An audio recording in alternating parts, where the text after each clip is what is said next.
Good evening, ladies and gentlemen. I'd like to welcome you to the February 11th Finance Committee hearing concerning articles for the town meeting warrant of this year, 2019. We have a few housekeeping issues to discuss before we begin the meeting. I don't know who's operating the computer, but in terms of the organization of the meeting, if we could have the first slide, Article 3 slide, there you are. Sure. Is there a clicker up on the left hand? Sure. Is there a clicker up there? He's going to go over. Oh, you can just go over here? Yeah, sure. Okay. As long as I can see. Thank you. Good evening, all. So, first housekeeping matter is the adoption of the rule of the meeting resolution as printed in the handout, and I move that we adopt that rule of the meeting. And all right, a second, and all in favor? Any opposed? Abstentions? All right, it is adopted.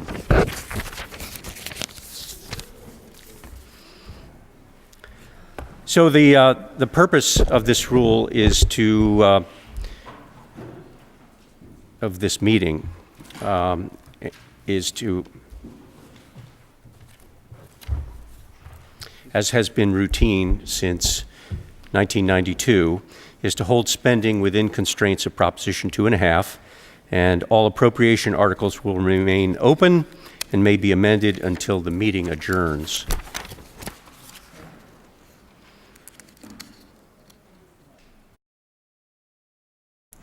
This is actually Article 3 of the town meetings.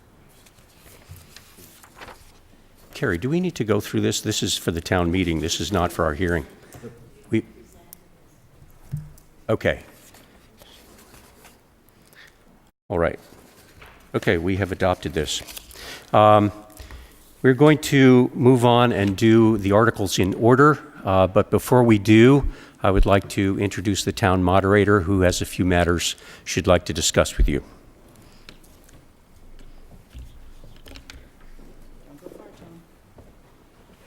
Good evening, everybody. Thank you, Tom. I'm Carmen Reese, 52 Devon Street, and I'm the town moderator. And I just wanted to, for those of you who haven't yet seen the notice in the back of the warrant or in the article in the Concord Journal, just to let you know a couple of things. One is that this year, for the first time, we will be accepting comments and questions at town meeting by email from people who are watching at home. And we will have staff from the town clerk's office, and I hope some volunteers as well, to assist in verifying that the people who are sending questions and comments are in fact Concord voters. And as long as those questions and comments haven't already been posed to the meeting, they will come to the moderator, time permitting. Priority, of course, to people who are in the auditorium.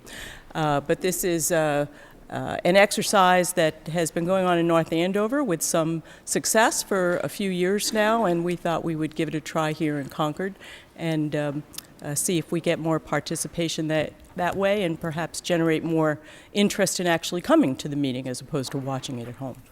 The other thing that we're going to do on Tuesday night is we're going to have a pilot demonstration of an electronic voting modality. It's going to be a clicker-based system. It's being done free of charge for the town by a company called Turning Technologies. This is a technology that's in use by 11 other towns in Massachusetts, 9 of which are open town meetings. And we'll have a brief instruction and everybody will get a clicker when they come. We'll have brief instruction on how to use it. We'll have a couple of test votes, and then the meeting will decide to what extent we wish to actually use the clickers during that night of town meeting. And let's see, anyone who doesn't wish to participate in that electronic voting experiment, to the extent we use any of the electronic clickers for an actual vote on the floor, will not need to do that. We'll still hand out paper ballots, and anyone wishing to use paper ballots will do that. And then there's going to be a really complete survey with the narrative section, and we're looking for all the feedback we can get on whether this is a good idea, a bad idea, or a good idea under certain circumstances. But this will give you some direct experience with what it's like to have electronic voting, and then the meeting can decide whether it's something that it would like to investigate further or move forward with in some circumstances. So thanks very much, and Tom Tarpey, I'll hand it over to you again. Thank you, Madam Moderator.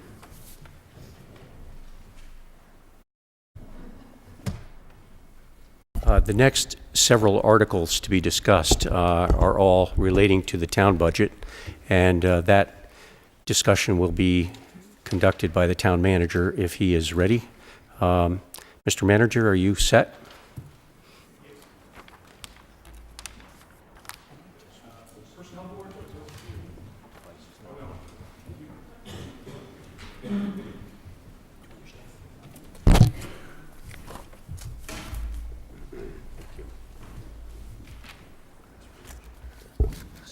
Good evening, everyone. My name is Ellen Quackenbush, 206 Prairie Street, Chair of the Personnel Board.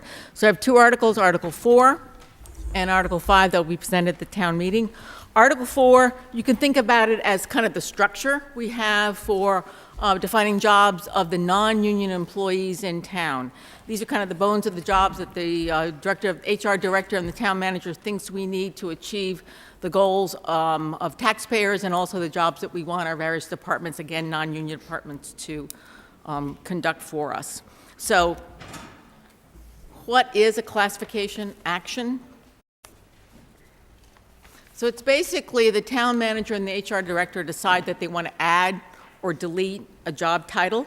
If they add a job title, obviously you have to add it to a certain salary range. It is hard to determine what the range of the salary is that the employee would be eligible to receive. And sometimes we reassign a title from one salary range to another based on changing requirements for a job. Just because a job exists in the compensation schedule doesn't mean it's either going to be used by town manager and HR director, or that the salary range, which we'll talk about later, that's defined is actually the salary the person will be receiving. All this is based on both the requirements of the town as well as the budget that the Finance Committee deems to be used for the salary budget for the town.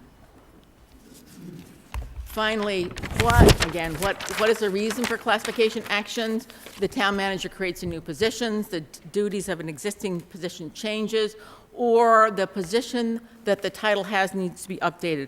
A good example is the assistant town manager. So our assistant town manager had a restrictive kind of duties maybe a year or 2 years ago, but our lovely assistant town manager has expanded her duties dramatically to take on centralized facilities management, the PEG responsibility, the visitor center and tourism, public information requests, the website. This obviously requires a different set of responsibilities as defined in the classification action, and then a different salary grade. So that position was bumped up, as is justified by the increase, or maybe the additional responsibilities that the town manager thought was needed, and I think as we as taxpayers are expecting. So as a member of the Personnel Board, what do? We review the titles and salary ranges as recommended by Amy Foley, the HR director. We look at the grade assignments, and we look at the class and comp plans as amended. These are then approved by town meeting and go into effect in July, this year, July 2019. This year, if you look on page 2, of the town meeting, we have 13 different classification actions.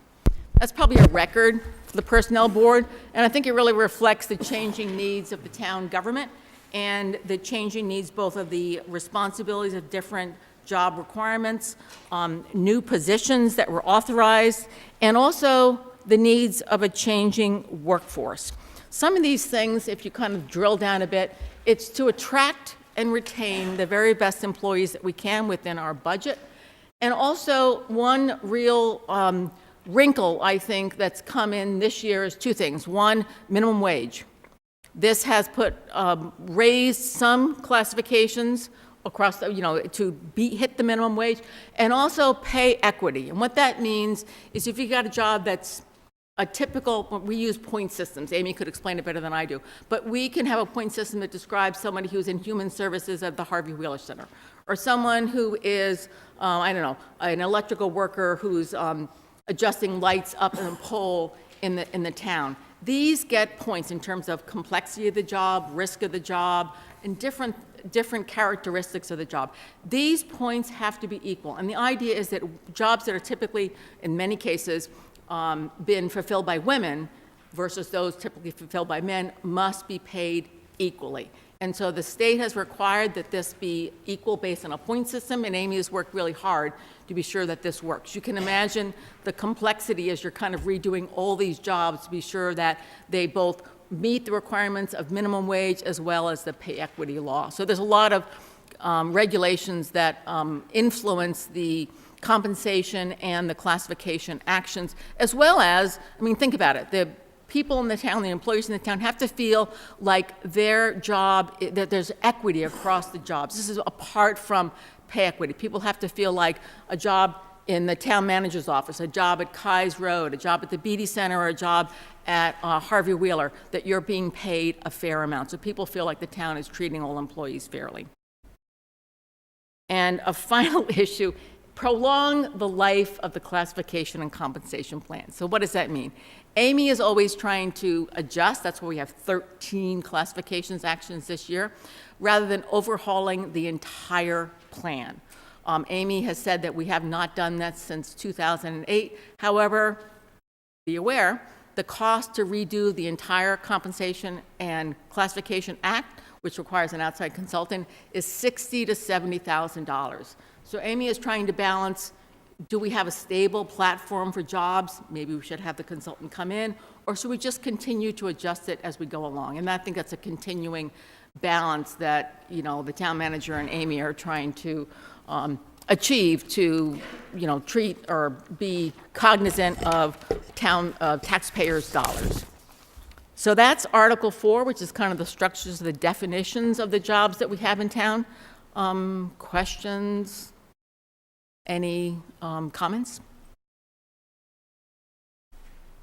Okay. Next article. Oh, sorry about that.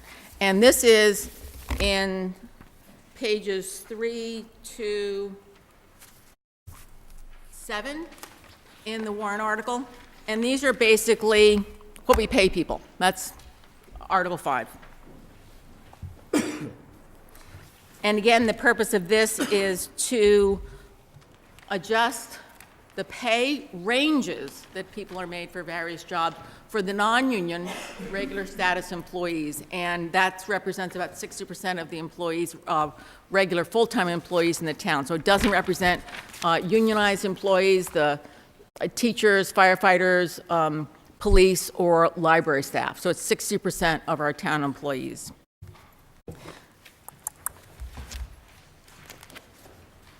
What's not covered by Article 5? These are ranges. So someone can move, so there's a min, a max, and a midpoint. It doesn't say what somebody's actually paid. It's the structure within which somebody can move based on performance, based on, merit, for example, merit pay increases.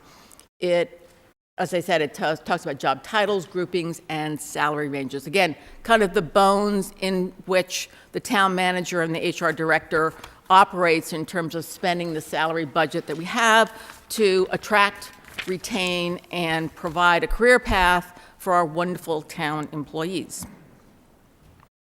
So, adoption of the plan in the Warrant article would incorporate classification actions from Article 4, those 14 actions that Amy brought before the Personnel Board to try to keep the classification and compensation structure up to date. Some of the changes, and these are ones, just look at, some of these and look at the titles here. These are ones of the changing requirements for our town in terms of what we're asking our town employees to do. It's telecommunications and broadband. It's taking in the PEG operations, so we need to get a good structure for, the media technicians in PEG. It's education coordinator, so media, education, and lead producer are the classifications within PEG, to be sure that those are handled correctly. The telecommunications technician, network operating manager are ones that have to do with the broadband. And one that is really, people, if you read the Concord Journal, can remember, is we lost our assistant light plant director to Belmont. And we've had a hard time attracting a new person. So therefore, we kind of look at the market conditions and say, we need someone to assist the director of the light plant. So we need to upgrade that to EM5, or Electrical Management 5. And so there's always this kind of balance between, can we attract someone? If we can't, we have to bump things up to be sure that we can get the people in the first place. You have to first hire someone before you can retain them. What would this warrant article do? First of all, increase the minimums, midpoints, and maximums by 2.5%. So it's increasing the entire range by 2.5%. Again, it's not guaranteeing that someone's salary will go up 2.5%. It just means the kind of the range in which they can operate goes up by 2.5%. And then there's some additional changes that you can see on the screen to accommodate for different market conditions. Minimum wage and, like I said, some specific conditions that Amy highlighted to the personnel board that were needed to keep up with market conditions. So to reiterate, why do we do these? Why do we bring this in front of town meeting? We want to be sure that we keep up to date with current and anticipated workforce needs. We continually review, with Amy's advice, the compensation of similar municipalities, and this is the light plant in particular. We are unique, or rather we are only joined by a number of municipalities in the state that have their own light plant and the distribution and broadband system, so we have to keep up with the market conditions to attract the people that we know that we need to operate those facilities. The fitness center, and we look at what else people are other municipalities offer for similar jobs. And we know that we need to continually adjust, both by salary, but also sometimes we break up ranges to provide someone with a career path. So if there were 2 ranges, maybe we'll add a midpoint so that people can see their progress through a career range, which it might have been like 20 or 30 years ago. That wasn't important because people stayed in town jobs for a long time. But now younger workforce folks want to see progression. They want to see the opportunity to advance in their careers. So again, we're not dictating the salaries that people get. We're just giving them an opportunity to, giving them salary ranges that can define what their salary might be. The town manager and the personnel board, with advice from the personnel director, determines the actual salary ranges. So why do we need Article 5? Fair and competitive plan to attract and retain the very best employees that the town can get for the important jobs that the non-union employees do. So I'm asking you to, we're asking to present Article 4 and 5 to the town meeting. Is there any questions or comments on these proposals from the Personnel Board? Great, thank you very much.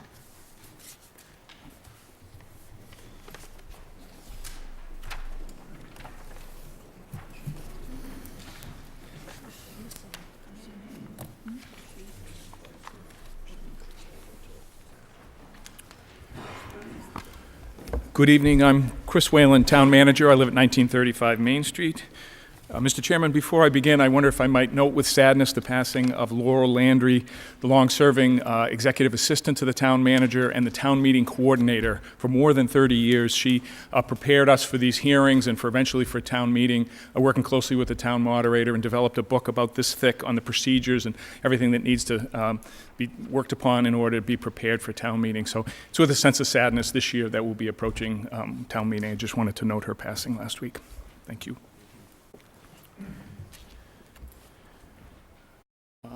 This is the motion that you'll be seeing at town meeting relative to the annual operating budget for the town. This does work. I'll note that the town manager's budget conforms to the Finance Committee's guideline as voted last November. Took a little while to get there, but eventually we did fit our budget within the Finance Committee's guideline. The budget is approached a little bit differently this year. Our auditors have recommended that we include the transfers and offsets from the various town enterprises so that the light plant and the sewer fund and the water fund contribute to the operation of the town manager's office, the HR department, and so forth. And in the past, those have not been appropriated by town meeting. They've been netted out, and we've only asked town meeting to vote the general fund amount required. So for this year, for the first time, you'll see all the allocation of those transfers of funds to support our various operations throughout town. And we've tried to, at the last bullet there, compare the last year's expenditures with the proposed expenditures for the coming year. So you'll see the transfers and the credit summary there. It gives you a sense of the total cost of personnel. Reading across the top is $21 million, and then you can see contributions made from the light fund, the telecom fund, water fund, and so forth that reduce the general fund support for personnel by more than $2 million.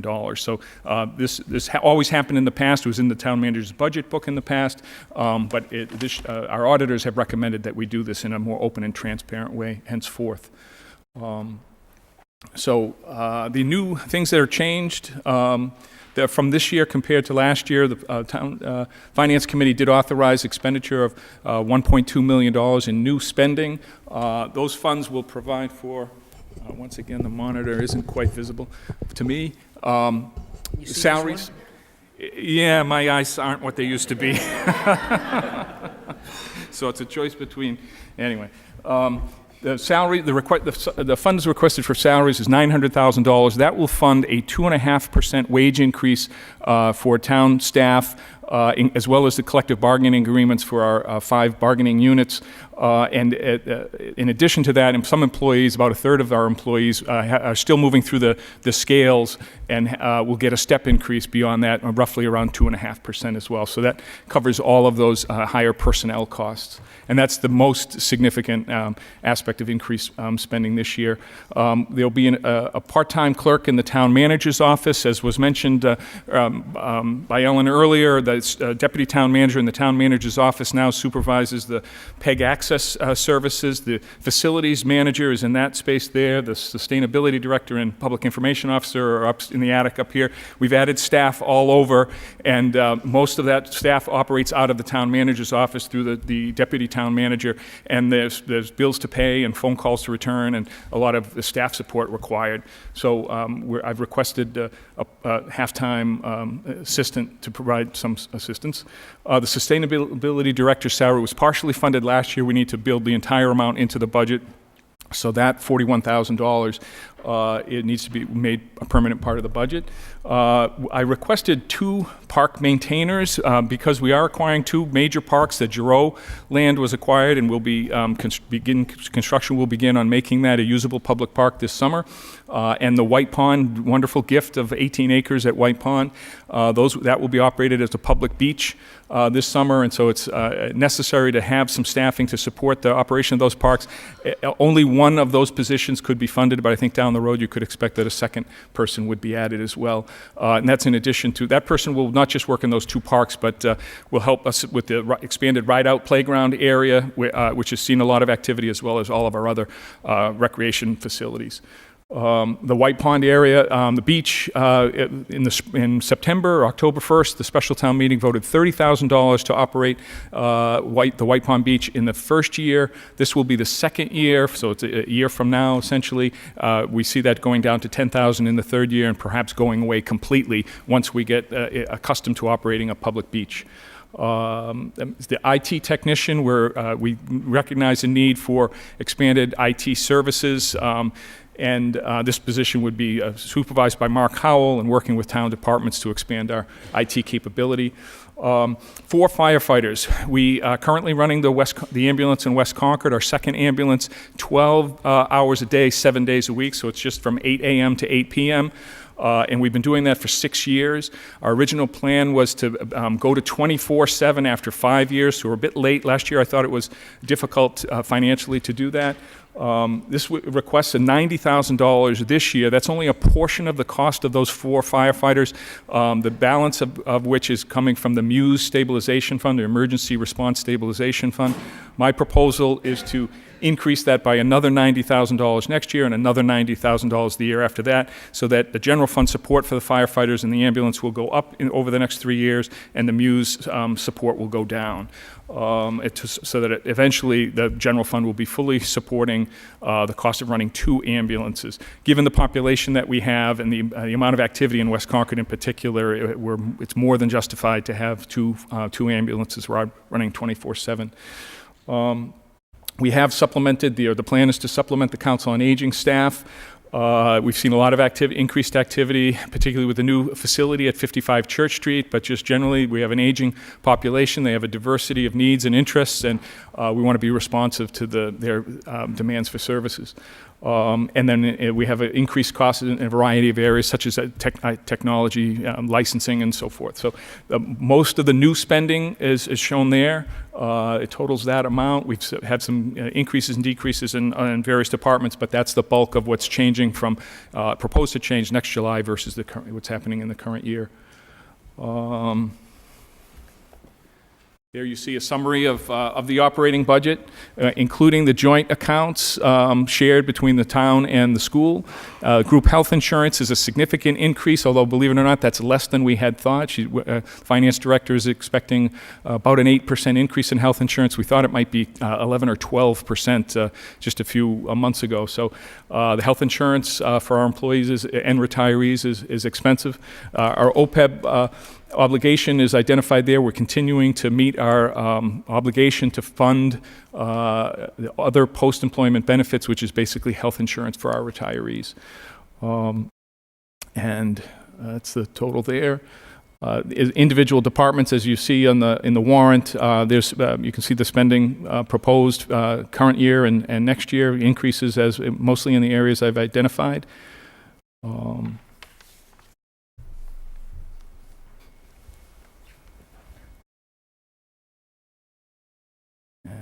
See. Oops.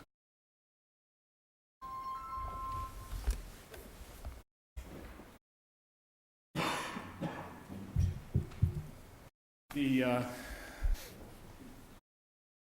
capital plan. Thank you. Sorry, you can see what's proposed here, spending on capital. It's in the budget, baked into the blue budget book that you see. Our capital expenditures for building improvements, vehicles for the planning department, finance administration, technology, and all the usual capital plan. We dedicate 5% of our operating budget to debt, and about 2.5% of our operating budget to capital equipment such as vehicles, computers, building improvements, and that sort of thing. So this budget conforms with that goal. And that's the summary. I'm happy to answer any questions you might have about the budget. I have a question over here. Hi. I saw that you showed that the increase in personnel costs was $900,000, and that included the 2.5% COLA, cost of living, plus some step movements, right? Correct. And yet on one of the subsequent slides, I thought the increase in personnel costs was closer to $1.2 million. You want to? That's with the transfers. The finance director's telling me that So that was the the $900,000 is just the general fund obligation. When you add in the sewer fund, the water fund, the electric fund costs, it brings you to the total of the 1.2 that you saw earlier. Okay. Other questions? The Finance Committee has noted that there's a significant number of new full-time positions that have been added. They've expressed concern about that. In the budget book on page 83, you'll see a listing of our, not the warrant, but the budget book, which is similar color. You'll see a listing of our full-time equivalents. I think it's page 83 that lists, and each year you'll notice in that same section that the head count of full-time equivalents of employees, and it's proposed to go up almost by 10 employees this year, which is an enormous increase. Mostly it's the 4 firefighters. That includes the school resource officer that was added to the police department budget last year. It's in the police department budget, not the school department budget, so that's 5. There's additional staffing at the library. And the IT person that I mentioned, the halftime person at the town manager's office and so forth, have added, and the parks person. So I think that brings to just under 10 FTEs. I recognize that that's a significant amount, but I think that these are services that are needed to provide the beach services, the fire services, and so forth. So, but I recognize that it's a significant increase in staffing. And I'm sorry, I thought somebody had a hand up. So the one question that sort of trickles through a few of these articles, in our meetings with you, you had expressed concern about our archives for the town, and that there was a paper position, so to speak, that existed, which was kind of layered on top of an archivist or a special collections person at the library. And you've added in Article 4 a new job title called Municipal Archivist Records Manager. And however, in your presentation, you did not show on your list of ads a new position. Can you describe how this new Records Archivist Manager plays a role if you don't have it on the ads list? How does that work? My proposal is to utilize an existing position, to retitle an existing position, so that it's not a request for additional funding. I am in negotiations, as several of the members of the Select Board and I are talking to the Library Corporation about how to approach that. But my budget does not propose a new funding for a new position. It would be utilizing an existing position as a municipal archivist. So we need the title, the job title in Article 4, but I haven't requested the funds in Article 6. It was in one of your earlier presentations, you had asked for that you need. Correct. Yes, that's correct. But that didn't come. You're not using that. Okay, thank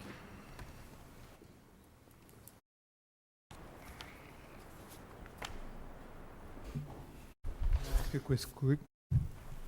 I don't know if it's on. Yes. Quick question regarding the FTEs.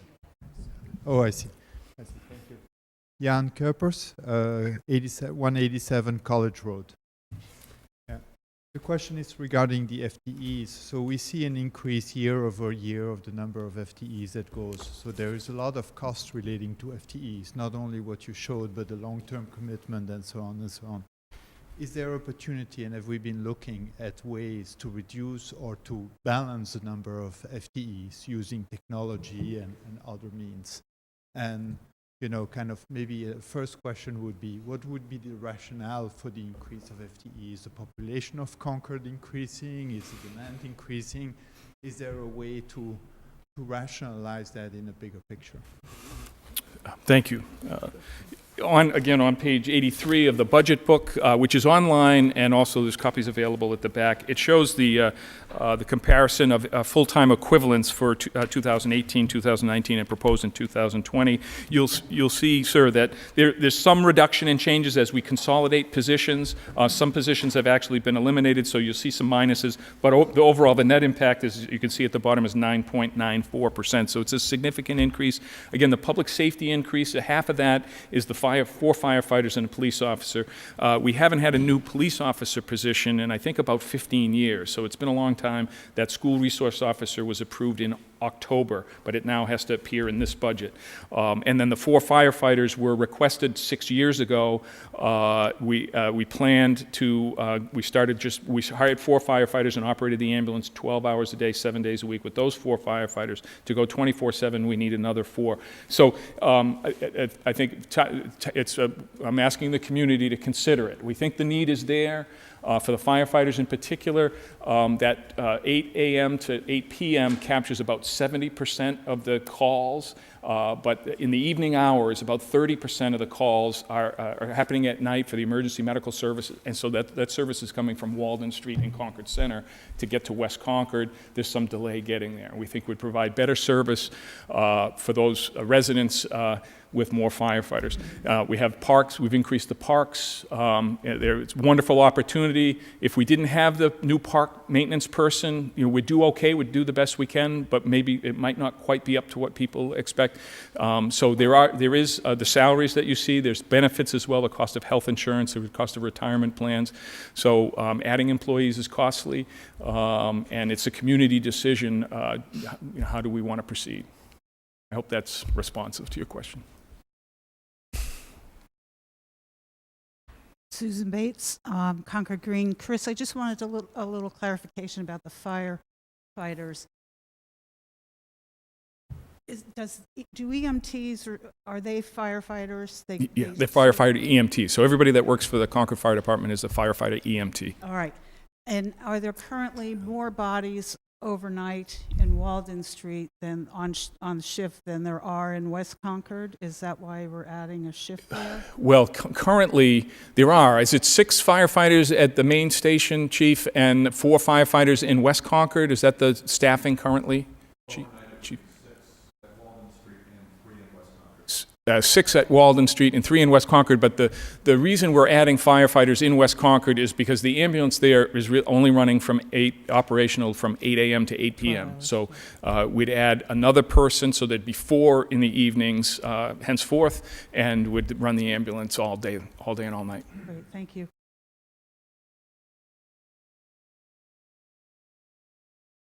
Any other questions? Cynthia Rady, 80 Hunters Ridge Road. So this is a fairly specific question. On page 35 of the budget book, it lists out the joint town CPS, insurance, unemployment, retirement.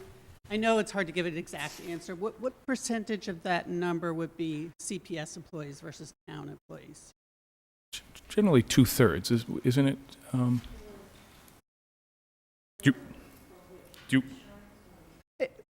Is it a similar split for each thing, or it varies? Yeah.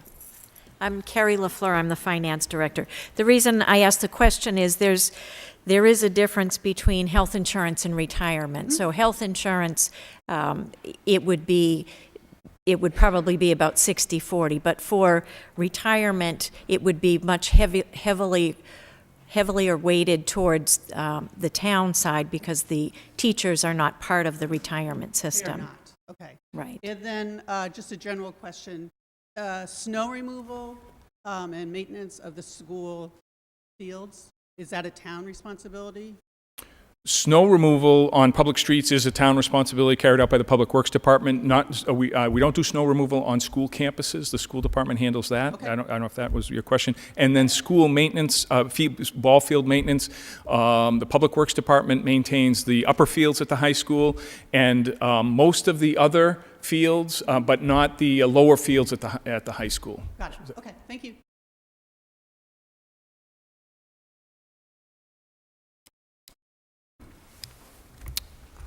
Thank you, Mr. Chairman. I have a question. So the town public works budget maintains the upper fields at the high school and all the other fields at the high school? No, a gift is received or a donation is received from the Friends of CC Fields that helped build the fields originally. They donate or they gift $50,000 a year for the maintenance of those upper fields. So Public Works gets $50,000 and they use that to maintain the upper fields. The regional high school maintains all of their other facilities, including the lower fields. Diane Proctor, 57 Sudbury Road. Chris and Carrie, what percentage of those upper field maintenance is by our department? Does Carlisle, what percentage of that cost does Carlisle pick up? The gift from the Friends of CC Fields, their members are Carlisle kids play youth soccer, youth lacrosse, the youth sports that pay into the $50,000. What percentage? I don't know. But the youth sports are paying for the cost of maintaining those upper fields. Thank you. Some of which is coming from Carlisle.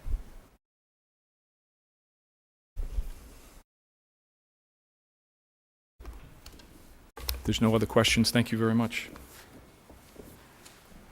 Fast. Wait till they get to affordable housing. It won't go fast.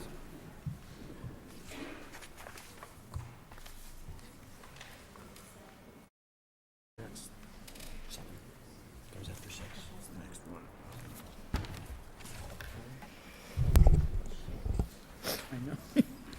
right. Yeah. Good evening. I'm Kate Hodges, Deputy Town Manager. Article 7 seeks an appropriation of $3,950,000 for several capital improvement projects. The $3.95 million requested is to be allocated to the 6 projects as seen above within the Town Manager, Planning and Land Management, Public Works, and Human Services departments in the town.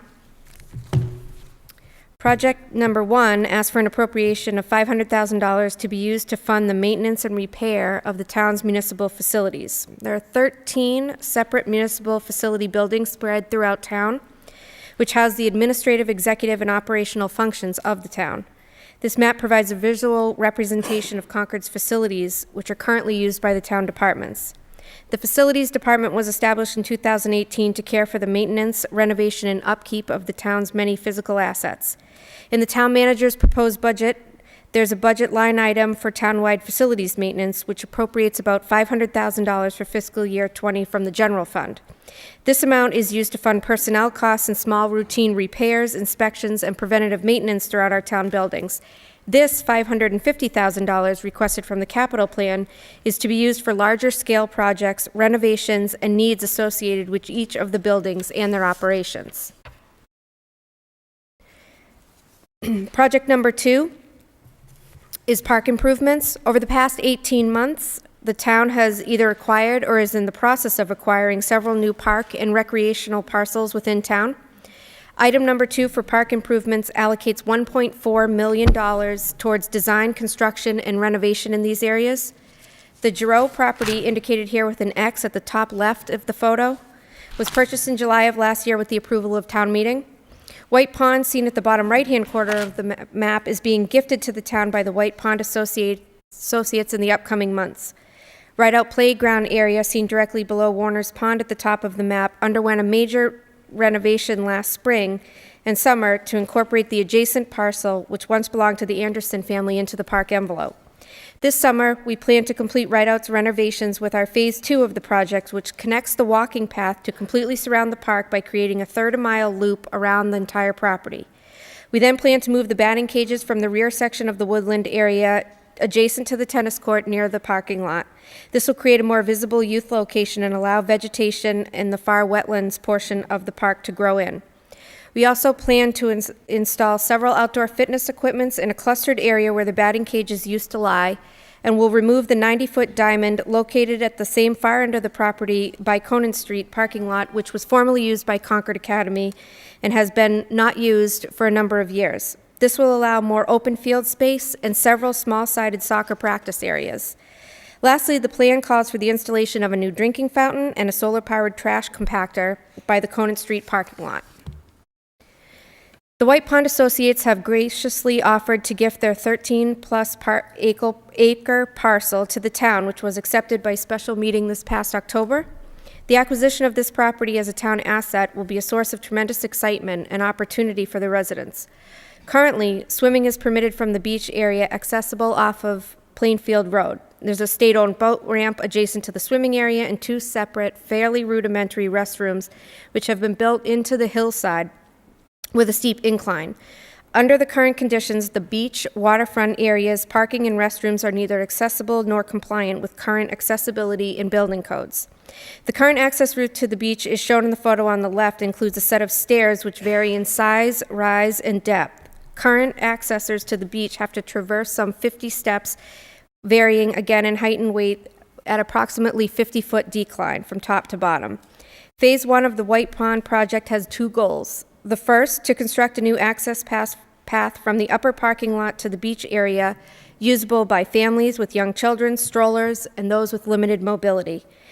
The second is to construct a new first aid and restroom building area, which is surrounded by an accompanying overlook, terrace, and has accessible beach access. We anticipate the project phase for this Phase 1 to be between $750,000 and $800,000. The CPC has approved our request for funding in the amount of $250,000. We plan to use between $550,000 and $600,000 in capital funds to complete this portion of the project. This is a picture of the Jareau property, which was acquired by the town in July of last year. Design is well underway with our consultants, Greenman Peterson Incorporated, and we suspect to have the beginning stages of the construction documents completed by April. We plan to use $500,000 to $600,000 in capital monies for Phase 1 of this project. CPC has approved $200,000 in funding out of our $250,000 request. Phase 1 of this project is likely to include several new elements and improvements to the area, centered around the design and engineering of a new park entrance driveway and parking areas immediately adjacent to the Bruce Freeman Rail Trail parking lot off Commonwealth Ave. It'll include and design new drainage and catch basin systems and installation of those, including and sustainable plantings and evergreens throughout the park parcel, relocation of the existing driveway to a point higher in the park to allow for greater open space and green space in the southern portion of the parcel.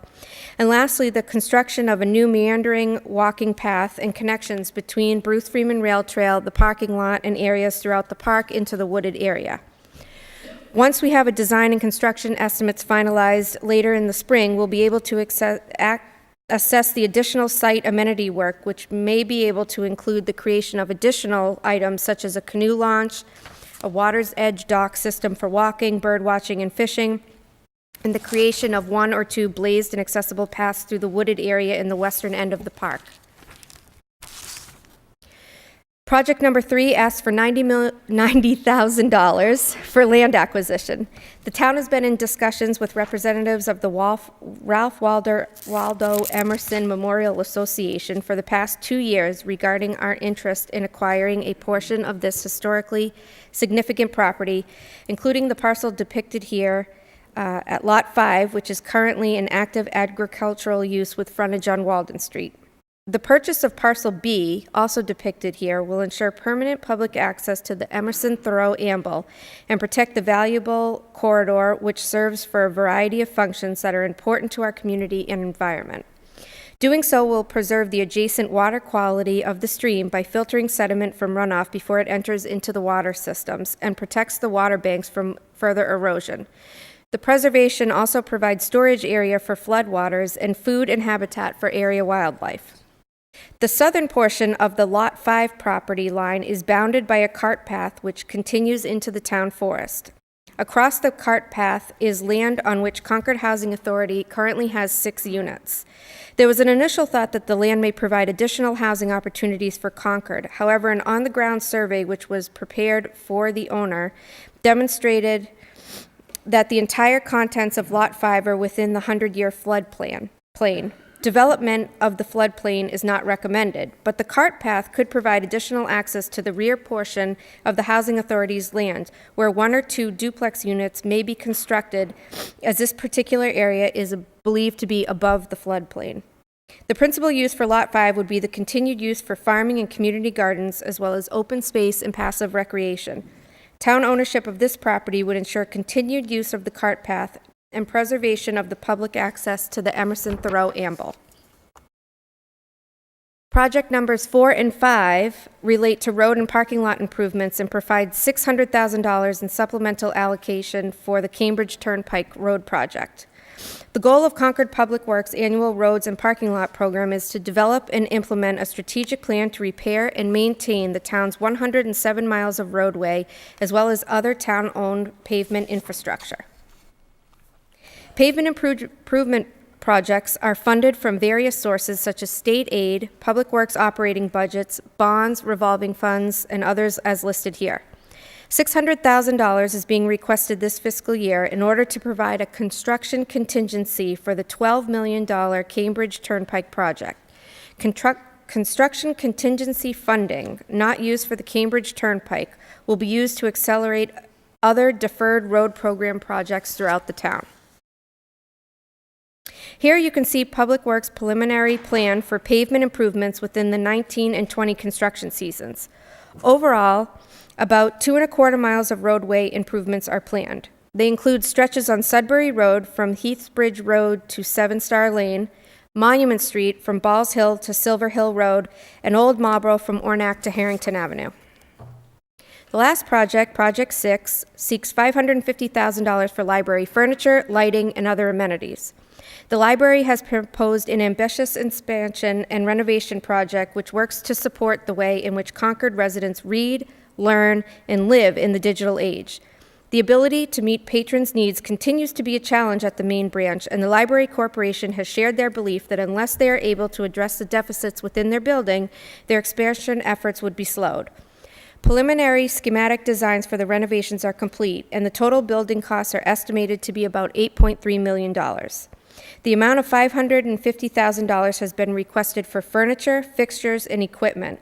Specifically, there are planned renovations for the main library's special collection space as well as meeting and maker spaces, which will be contained within the renovated house structure located at 151 Main Street.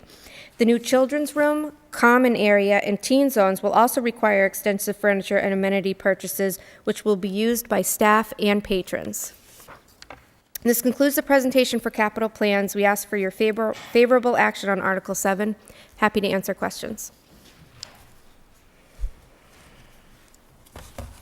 Hi, Philip Swain, member of the Finance Committee. How does this compare to the capital requests in past years? Can you do that? Can you make that? Overall, or Yeah, just for like one particular? $3.95 million. How much did we ask for last year and the last few years? Have the finance director come up?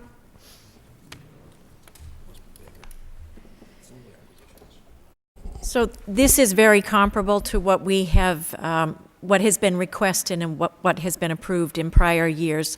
On an annual basis, we're looking at usually around $4 to $5.5 million at the most. So this is slightly lower, but this does fund all of the requests that were presented for this year's budget.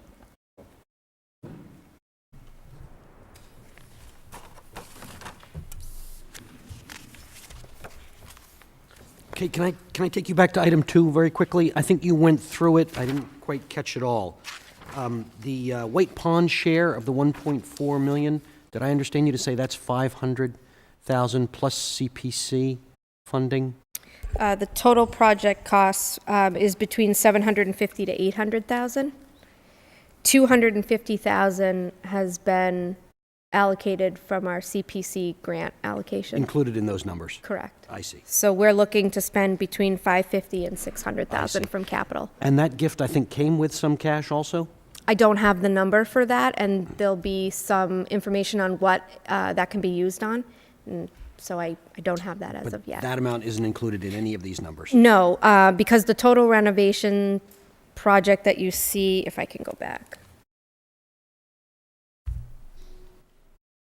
it's about a $2.3 million project in total, which includes improvements to the access road, parking, drainage.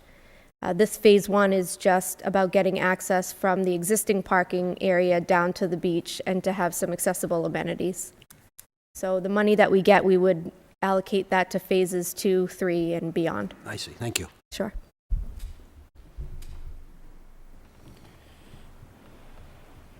Jan Kerpers again, 187 College. So we understand the capital spending is around $4 to $5 million per year. Is that what we expect in the coming years, or do you have already a foresight kind of to say from, well, this will be different in 2021, 2022? Sure. I mean, my answer to that, I'm going to have the finance director come up. Yep.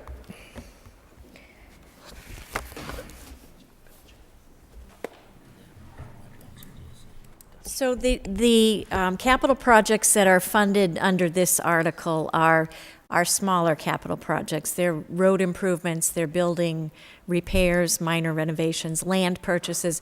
They do not include any major building capital. So we would expect the funding requested under the capital plan on an annual basis to be in that $4 to $5.5 million range, but that's not going to take into account school facilities, a public works facility, public safety. Those would come under separate capital articles.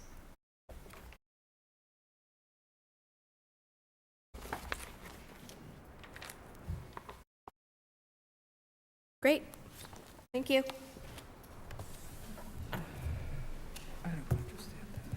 Okay, so I'm Carrie LaFleur, the Finance Director, and I have 3 articles to present to you this evening, Article 8, 9, and 17. So Article 8 is a request to, an annual request to establish budgets for revolving funds. Okay. So Mass General Law, Chapter 44, Section 53E and a half requires that annual spending limits be set by town meeting for certain revolving funds. And that is the request that's here this evening. I did want to point out, because I know this came up last year, we have a number of revolving funds, some established under this section of Mass General Law, and others like the Recreational Revolving Fund that has its own legislation that does not require annual appropriation by town meeting. So in this article, we are looking at 4 revolving funds. The Regional Housing Services that has a request for a budget of $265,000, road repair with a request of $120,000, senior services for $45,000, and tree preservation for $100,000. So fund receipts come in the form of fees, fines, and donations. There is no taxpayer money that goes into any of these revolving funds. And the revolving funds are used to supplement existing departmental programs and services, such as pavement preservation activities, day trips, and other recreational activities offered through the senior center, and services performed by our regional housing services officer, such as consultation and monitoring of affordable housing units. And that's this article, probably on the consent calendar. Are there any questions? Just relative to road repair, what kinds of fees or fines or donations would come into a revolving fund to fix the roads? Okay, and I see the CPW director approaching, so I'll let him answer that question. Hi, thank you. Rich Rain, Public Works Director. The question is what types of fees and fines? So that would be our life cycle maintenance fee primarily and our application fee for our right-of-way program. We have different classes of right-of-way permits, varying in range from $50 up to I think $150 or $200. And then we have our life cycle maintenance program, which would provide different types of funding for utility cuts, pavement cuts in the roadway, and there's a formula based application of that based on the size of the trench or the size of the cut. Thank you. Thank you. Okay, the next article is Article 9. Oh, I'm sorry. D. Ortner, 169 Thoreau Street. The Regional Housing Services, could you explain that a little more in terms of what the $265,000 would go towards? Okay, Liz, Liz Rust, who is the director, is here, and she could answer that question for you. Yeah, hi, I'm Liz Rust. I'm the Regional Housing Services Office Director.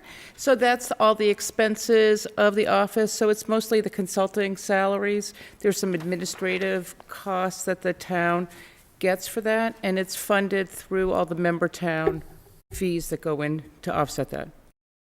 So is this 265,000 Concord share? No, that's the total. That's the total annual spending limit.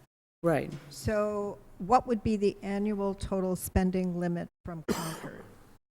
Well, it's the spending limit is done on the total fund, but Concord's services is I think it's $38,000. I think it's 38. Yeah, around 38. That's funded partly by half from the planning budget and half from the CPC. Okay, so is this then the appropriate number to have in that category, or should it just reflect Concord's portion? No, the revolving fund is set up for all the towns to contribute, so this is the fund that the entire office manages through. Okay, because when I read this, when I look at this, it seems to me that this would be more, I'm thinking Concord, not region? So the revolving fund is set up for I the understand the whole office, right? And so it services all the funds, Okay. So in all the the towns. maximum that Concord will be spending would be 38,000. Right? That's done through the appropriations from the CPC and the town budget. Okay, thank you. Good question. Yeah, that was a good question. Just to clarify that, we're the lead, Concord is the lead community for the Regional Housing Services operation, so we need authorization to spend all the money from all the towns in order to allocate those funds. So we need that authorization each year. Just a suggestion, maybe that box in the article presented to the town should have a parentheses that says Concord share 38,000 or something like that. Sure. Or we could also just include that in the presentation to make that clear. Is it true that the 38,000 does come from the tax, property tax? So half of it is part of the general fund budget, and the other half is funded through the the Community Preservation Act. Okay. So because you made a comment that the revolving funds don't require any support from, I thought you made that comment? Am I wrong about that? But in fact, there is some money in this fund that is raised through property taxes and the surcharges on property taxes. Right, and Okay. it's an assessment to all of the member communities, and 50% of Concord's assessment is paid through the general fund. So I understand what you're saying, and Right, and the other we can- 50% is paid through the CPC surcharge on our property tax, right? yes. Okay. Just clarify. So Article 9 is the next article. And this is a request to accept Mass General Law, Chapter 32B, Section 20, Other Post-Employment Benefits Liability Trust. And we have in parentheses OPEB. And when I go through the presentation, I'm going to use the acronym OPEB. And again, that's Other Post-Employment Benefits. The town of Concord was one of the first communities in the Commonwealth to establish an OPEB trust fund. In 2008, the state legislature adopted a special act granting the town permission to establish this fund prior to there being specific authorization for communities in the Commonwealth to establish this particular trust fund. But shortly thereafter, the legislature did enact Mass General Law, Chapter 32B, Section 20, which allowed any community to establish this trust fund, but because the town of Concord had a special act, there wasn't any need to reestablish the trust fund through this new legislation. However, there has been an amendment to the legislation that is it is better than the language that we have in our special act in terms of the legal authorization. So the recommendation was made that we ask town meeting to adopt this particular section of Mass General Law to reestablish our OPEB trust fund. And the reason we want to do this is we want to make it clear that any funds that are deposited into this trust fund are irrevocable, or that the trust fund is irrevocable, and that any funds deposited into it can only be used for the liability. And we don't want there to be any question about that. At this point in time, there is approximately $18 million in this trust fund, and our OPEB liability is approximately 32% funded. One item that needs to be addressed by town meeting in adopting this particular section of Mass General Law is that town meeting must decide whether to appoint a sole trustee of the trust fund or a board of trustees. If a sole trustee is appointed, state law says that that trustee must be the town treasurer. But if a board of trustees is appointed, there are two options that are available under the law. The first is that the local retirement board can serve as the board of trustees, or the second option is that a new board can be created, and this board must have 5 to 13 members, and the membership must include a member, a citizen with investment experience appointed by the chief executive, a citizen appointed by the chief executive, an employee who is elected by current employees, a retiree who is elected by current retirees, and a town officer who is appointed by the chief executive. So those would be the 5 minimum that are required, but the board could have as many as 13 members. So the recommendation that is being provided is to appoint a sole trustee, and again, that would be the town treasurer, who would consult with our trustees of town donations, which is an existing board, and have a formal requirement to the select board. An OPEB agreement would be drafted that would set forth the powers, duties, and limitations of the trustee.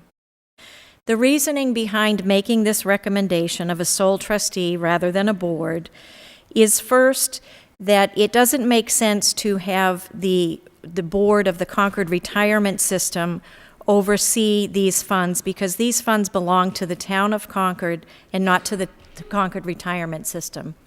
These are two independent entities.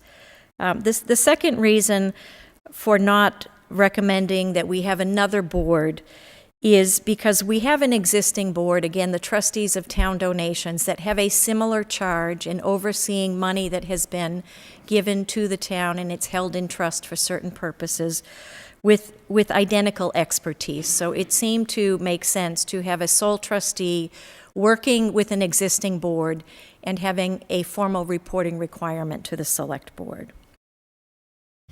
In formulating this recommendation, the Financial Audit Advisory Committee, the Select Board, and the trustees of town donations were consulted, and generally speaking, all felt that the model that is being presented was the right one for the town of Concord.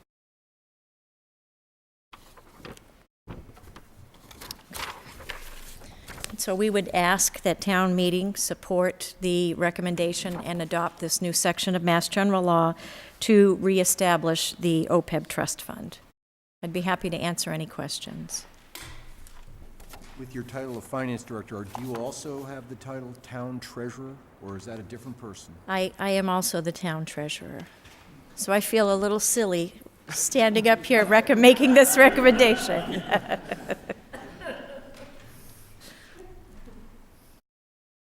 Any other questions?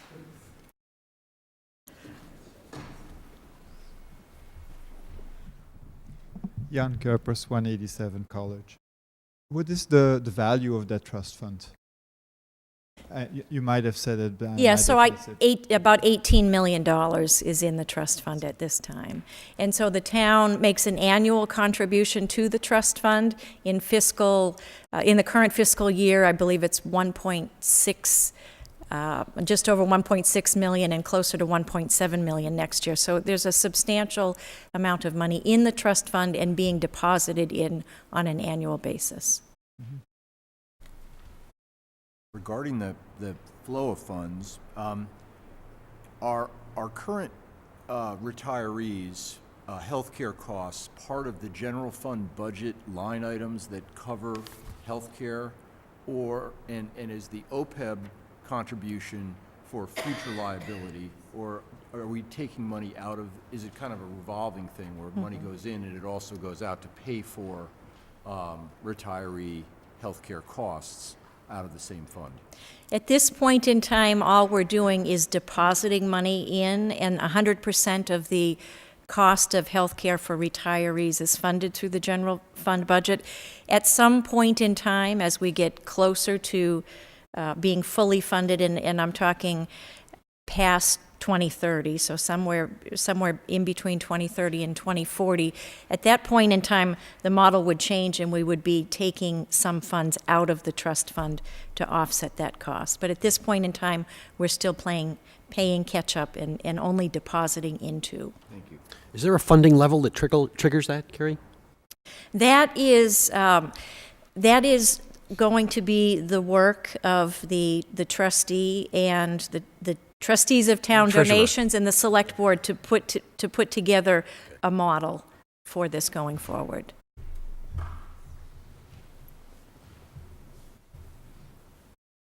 Okay, and the last of my articles is Article 17, and this is free cash. This is the annual request to appropriate funds from free cash to reduce the tax rate. So free cash is the town's undesignated fund balance. It is generated when actual revenue collections exceed estimates and/or when actual expenditures are less than appropriations. Free cash is certified on an annual basis by the Department of Revenue, and once it is certified, it is available for appropriation by town meeting. This slide shows the amount of free cash certified for the 10-year period beginning June 30, 2009 through June 30, 2018. And as you can see, that the town has a very healthy free cash balance between, well, over 10% each year for each of the years in this 10-year period. The town has an adopted financial policy which states that free cash should be maintained at a level of 5 to 10% of the general fund budget, that it should only be used to provide property tax relief, that it should only be used to the extent that it can be replenished in the following year, and that if it arises above 10%, as it has in each year of this 10-year period, that the town shall consider using excess for a capital item or to fund a stabilization fund.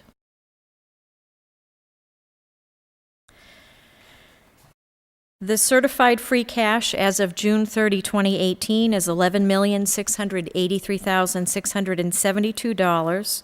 This amount is $1,038,823 above the policy maximum.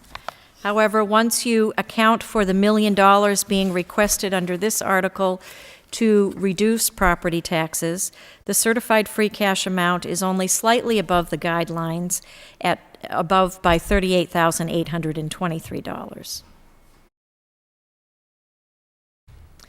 This slide shows how free cash has been allocated during this period through the current proposal for fiscal 2020.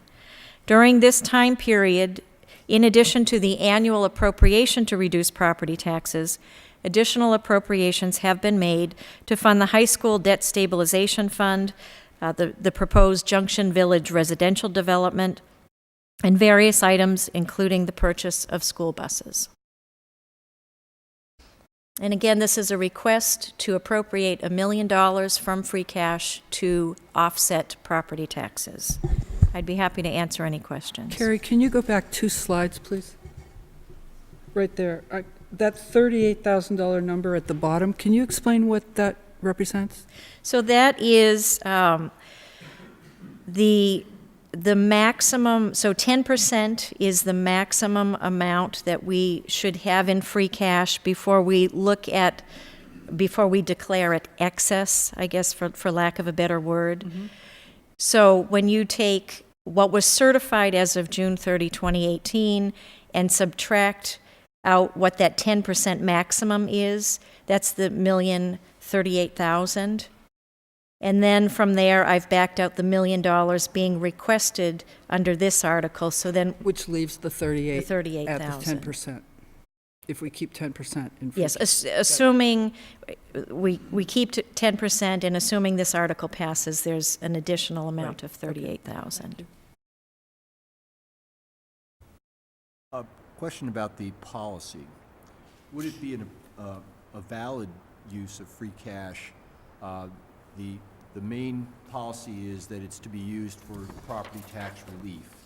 Would property tax relief in a future year, through the use of a stabilization fund, instead of in a current year, be an appropriate use of it below our 10%? You know, it says if you have excess funds, you can put it in a general stabilization fund, but could we sort of bias the use of property tax relief to benefit the possibility of, you know, large debt issuances that may be coming in the future? Sure. So the policy says 5 to 10%, and it says when you get over 10%, you should look at these things. But if you're within the 5 to 10% range. There's no mandate, so to speak, to do something, but you certainly could be looking at making a deposit into a stabilization fund or something that would meet the guidelines, either capital or stabilization fund, certainly not for operations. And certainly the policy doesn't anticipate that you would go below the 5% minimum, even to put money into a stabilization fund or to provide property tax relief. Okay, thank you.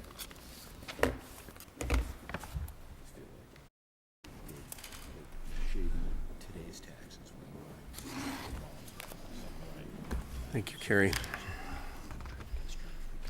I haven't had a... What have I done? So we're ready for Article 18.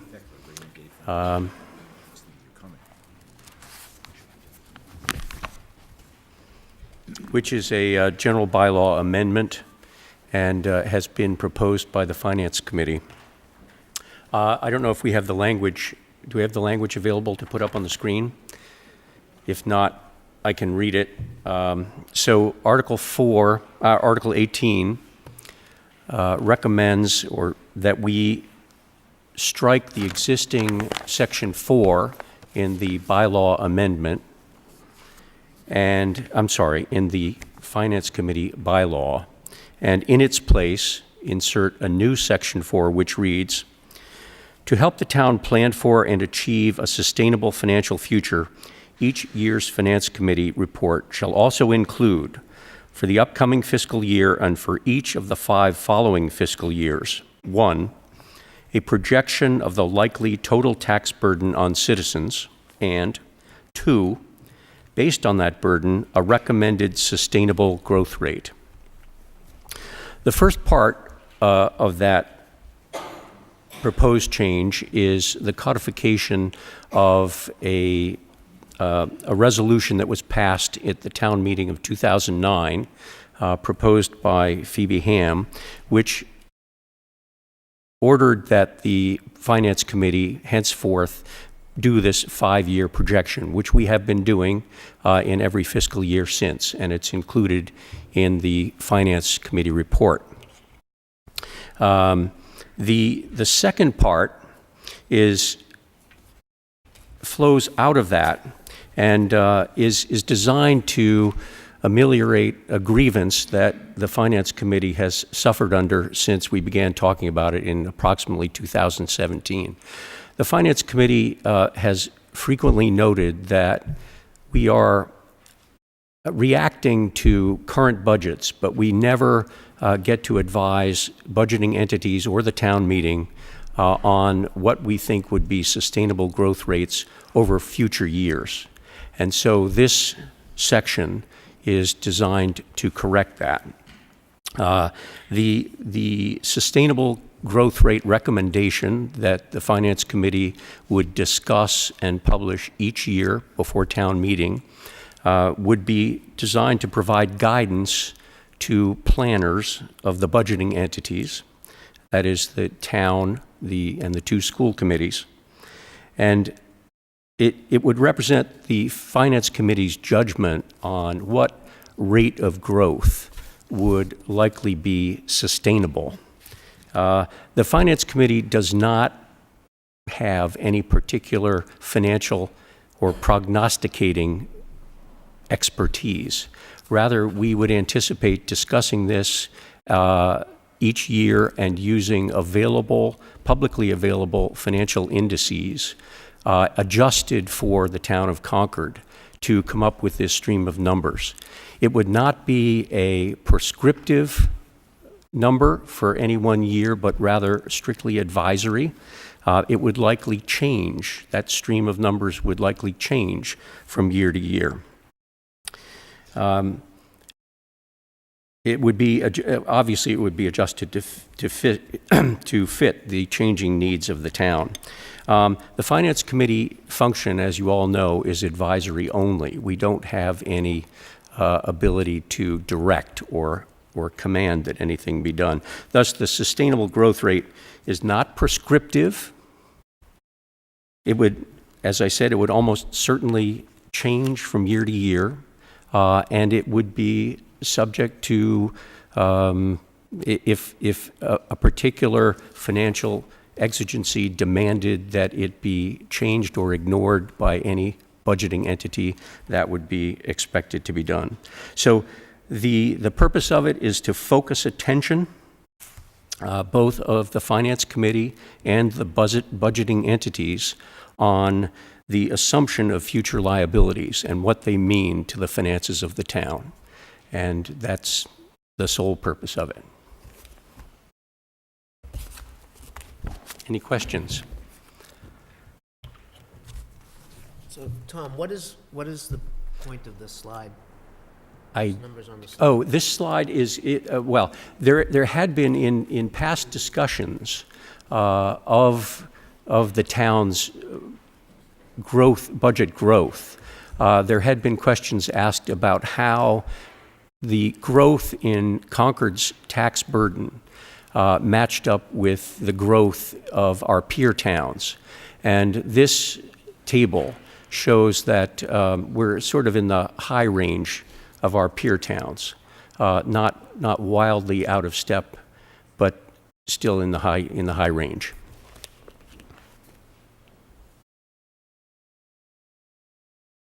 Thank you very much. Oh, I have one other question, Tom.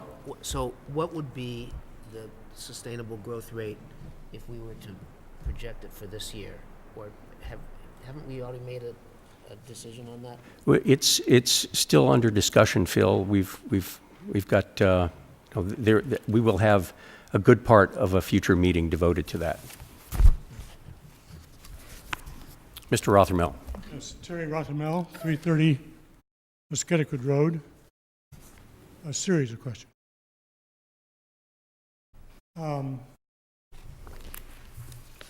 That chart, by the way, is one we're used to seeing well over the years. Your projection over the next 5 years is something relatively new.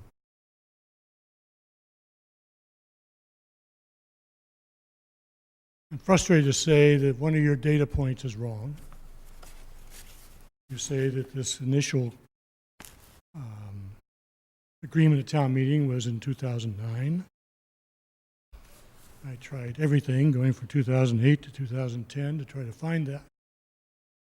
And thankfully, last year's Finance Committee report had it there in bold. It was 2011. It was the second special town meeting in 2011. There were 3 articles. 2 were the final decisions on funding the high school. And following those 2 articles, it is a proposal that we make 5-year plans on what capital expenditures are going to be going into the future. I'm sorry that that error was not found. Secondly, I guess my main question is, why elevate this process to the level of a bylaw?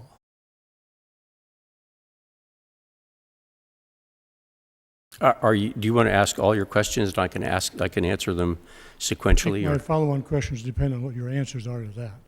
It is primarily, if not entirely, so that it does not get forgotten. So it does not get what? Forgotten, so that it is a continuing process. But we're saying so in a way, we're taking a contemporary practice. We're wanting to change a bylaw of, actually it's adding a section of the bylaw for the FinCom that hasn't been changed for 100 years. And somehow we think we found the golden mean, that we should cement it in place at the current level of practice. You think you found the golden mean here?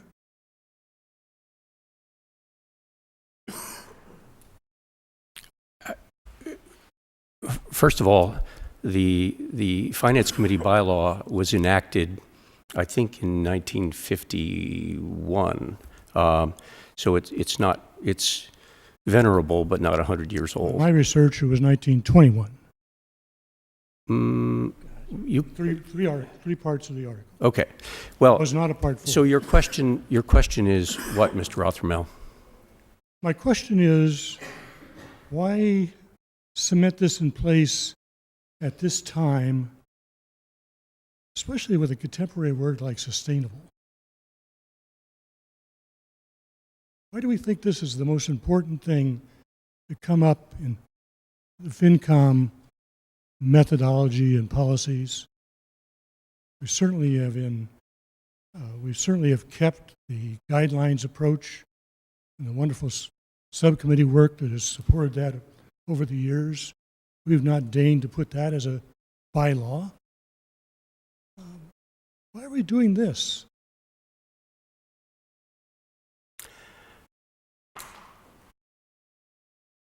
Well, Mr. Rothermel, I think implicit in your question is the notion that sustainability is a fad, and I would take issue with that. The Finance Committee is concerned not only with this year's budget, but with how the town will fare in the future and how the obligations we assume will be borne by future taxpayers. And you would like to control the actions of a FinCom 50 years from now? No, I won't be on the FinCom 50 years from now. It's up to, first of all, I don't see that the bylaw is something that has been handed down from the Mount. I think it's something that can be changed. It could be changed again next year. The constitution of the Finance Committee changes annually. The Finance Committee next year may decide that this is an inconvenient and useless exercise and may ask to have it changed again.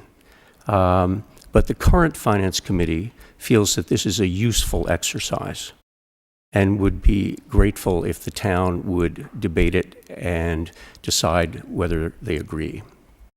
So do you feel that this gives the Finance Committee more power? The Finance Committee has no power whatsoever, Mr. Rothermel. I don't know whether you've ever served on it. I beg to differ with that. You play a very important role in this town. And your own words will say how it's a delicate balance between the Finance Committee and the schools and the town, and how that balance has worked well to date. So I'm not sure what's going on here. So thank you for being patient. Thank you. Tom, can I just add something? Please. I'll just say, as an individual member of the Finance Committee, I supported this proposal because I think it will provide useful information to town meeting and to the budgeting entities. It's part of our function to give guidance, and this is a further formalization of that. That's all. Any? Cynthia Wood, 362 Bedford Street. One of my concerns with this is that it's almost too vague to give any guidance. It just says a sustainable growth rate. Sustainable growth rate of what? It seems to me that if you're going to do a change of bylaw, that you need to be specific about what you're looking at. Are you talking about property tax rates, budget growth? What rate are you looking at? We drafted it in hope that it would clearly, that the sustainable growth rate would modify the term tax burden. If we failed in that, we'd be open to an amendment that made it more clear. Reading it quickly here, I didn't get that, so maybe you could make that clear. We will re-examine that and see if it can be made more clear. And I would agree with Harry Rothermel. I was a FinCom member a number of years ago, and it seems to me that the Finance Committee can do what it chooses to do in terms of making information available to the public, and it doesn't need a bylaw to do that. And it may be that in 10 years that the Finance Committee will have lost interest in this particular method of providing information. And I just think it's unfortunate to get really specific sort of time-specific things into the bylaw when the Finance Committee is well within its rights to choose the information that it can provide. Thank you.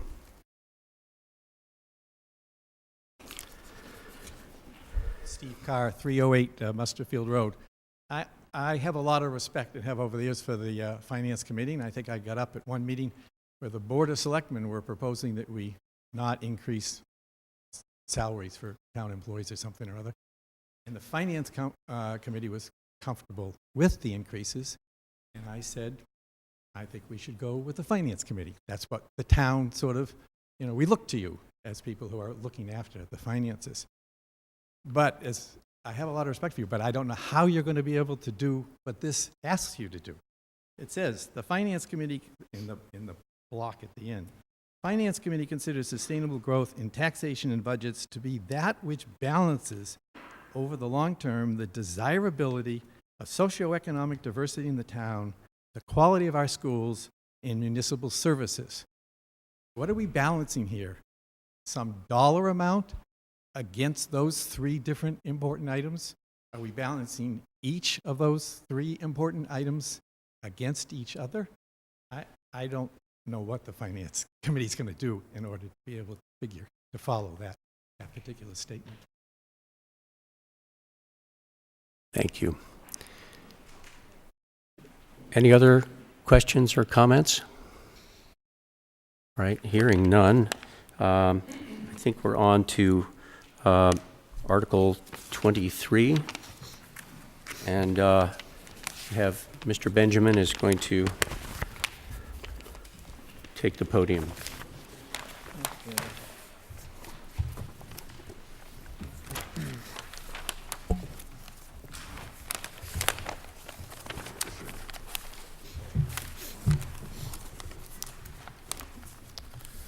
Okay, well, good evening, everyone. Thanks for allowing me the opportunity to speak to everybody tonight at the public hearing for FinCom.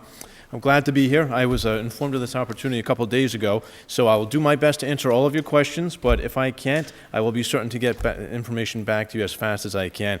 And I definitely want to say thanks to Heather for getting these slides up today. I think it was about 3 o'clock this afternoon where I hastily sent these over to her, so I know I'm in the doghouse for being late there, but thanks so much. One of the things I wanted to be sure to mention is a little bit, I mean, some of you in the audience have heard about the Affordable Housing Finance Committee. Some of you haven't. This is the charge up here about the committee. And one of the things that I wanted to make known about this is that our role was to recommend options to the Select Board. And then the Select Board took those options and implemented them as they saw fit. So that was our role in this process. As we kind of moved forward in that, well, first of all, what I want to make sure I do is to thank some of the important people who are on the committee, just to give you a sense of the people who puts a lot of effort into these recommendations. And of course, it wasn't just the folks you see here.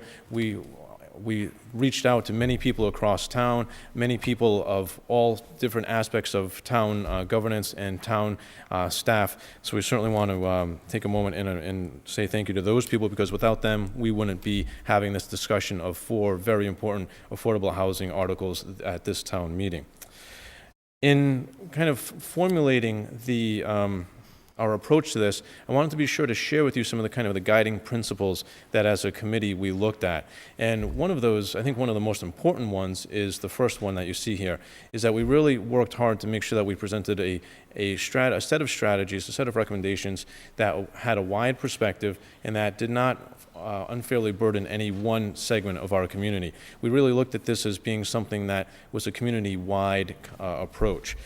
The other thing that I think is really timely to mention is that this is definitely going to require some change, and we're going to need some leadership to see that these changes are implemented. This is a very timely issue as we see that affordable housing, the need is getting greater, the need is great in our community, but yet we have a tremendous opportunity to seize the momentum here and to do this in a way that best fits in our town. We're seeing just really on our borders how in Sudbury and in Acton, Maynard, two very large 40B projects are going on there. It'll be about, I think, 524, well, somebody will correct my math, I'm sure, 528 units, something in that ballpark of 40B units. And so by acting now, we have the attention of people in town, the attention of people in the state. We also have the opportunity to do something in a thoughtful manner that's consistent with the character of our community. And we also have the opportunity for residents to take more control about how we want to see these strategies implemented and how we want to see affordable homes expanded in town. And then the last thing to keep in mind is that this certainly is the beginning of a process. As we'll see in some of the articles that we'll discuss, the process is to go to town meeting, discuss these articles, hopefully pass these articles. Then some of them have to go to the state legislation. Hopefully they'll pass there. Then they'll come back to town meeting, and hopefully we'll pass them a second time. So it's definitely a process, and we need to have some fortitude to see that we reach the finish line and that this is just the beginning. So where does that leave us? What were our recommendations? I want to point out the recommendations here because they do vary a little bit from some of the articles. So one of the first things was the annual budget line item. This is what is now essentially the free cash option in the warrant. We also had the building permit fee surcharge, the local real estate transfer fee surcharge, and one of the articles or one of the recommendations that the select board chose not to move on perhaps in the future is the payments in lieu of taxes. And I just wanted to mention this because I know that this is something that's come up in the past, and I just wanted to highlight that our approach was just to look at 6 entities that are tax exempt, not the entire scope of all tax exempt entities in town. So, and the reason I wanted to bring this slide up is, again, to go back to that first key principle where we really tried to put together a suite of options that was wide-reaching. So the first one, the way we kind of looked at the annual budget line item and the free cash option, was that's something that is relevant or that impacts current residents.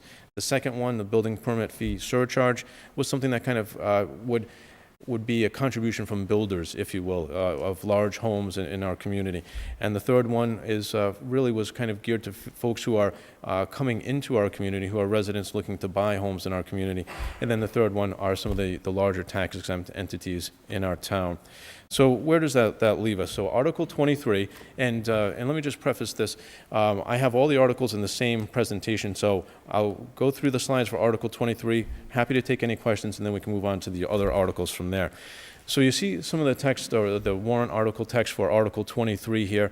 There are a couple important things to notice about the article. It's requesting $500,000 of free cash, and one of the other important things about the article is in the box underneath that, if you're looking at the warrant itself, and a synopsis of that is here, and that this is predicated on the fact that free cash is above the floor of 5%. And that's very important because the 5% number is a number that bond rating analysts look at. And of course, we want to make sure that we maintain our AAA bond rating, so we don't want to do anything that's going to jeopardize that 5% floor. The other thing that is very important to note about this strategy and about our recommendation was that this be a temporary strategy. This is only a strategy that is meant to be utilized until the other warrant articles come into force. So I think that's a very important thing to keep in mind as it pertains to this strategy here.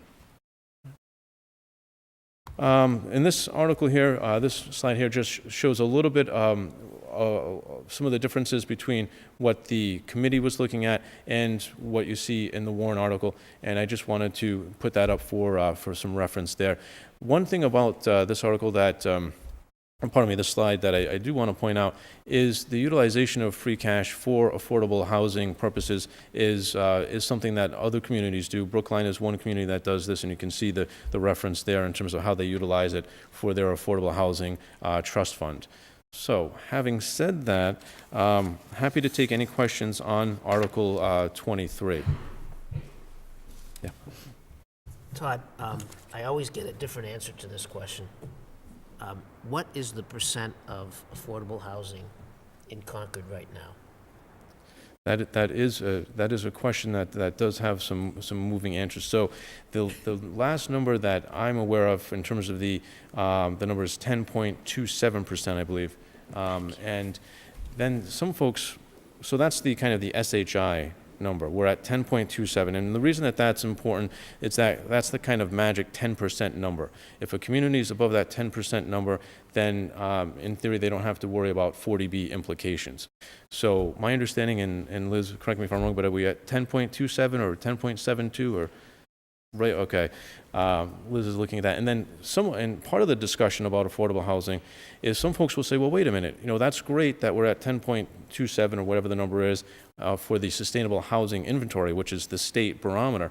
But what is the real number of affordable?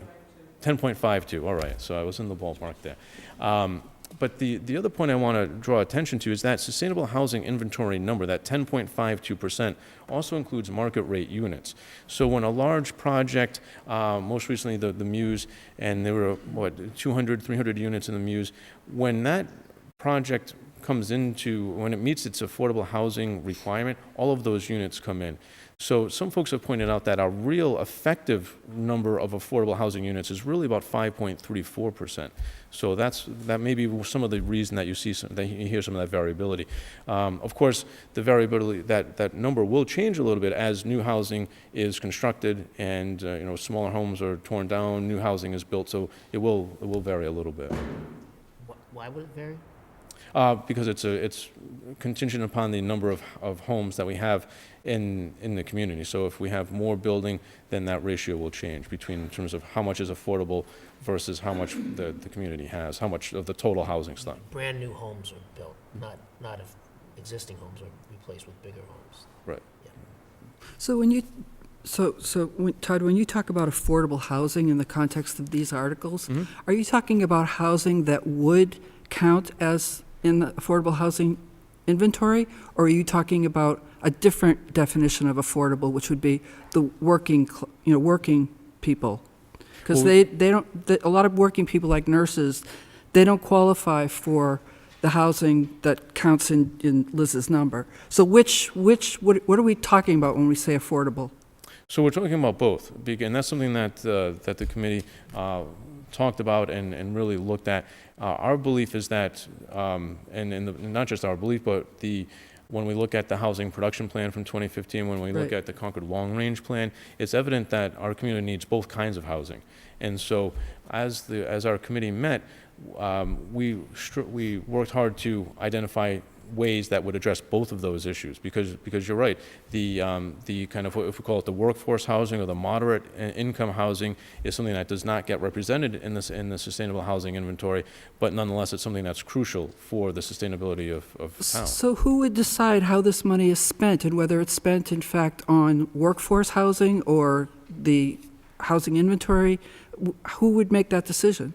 Well, I think that actually would almost be a perfect segue into the next article, Article 24, which is the Affordable Housing Trust Fund, and that would be the entity that is proposed to have the ability to make some of those decisions. So we can. Do you want to jump into I've got some more questions about this, the use of free cash. So you've got a slide up here saying that your intention is that you would use free cash, but you wouldn't go below 7%?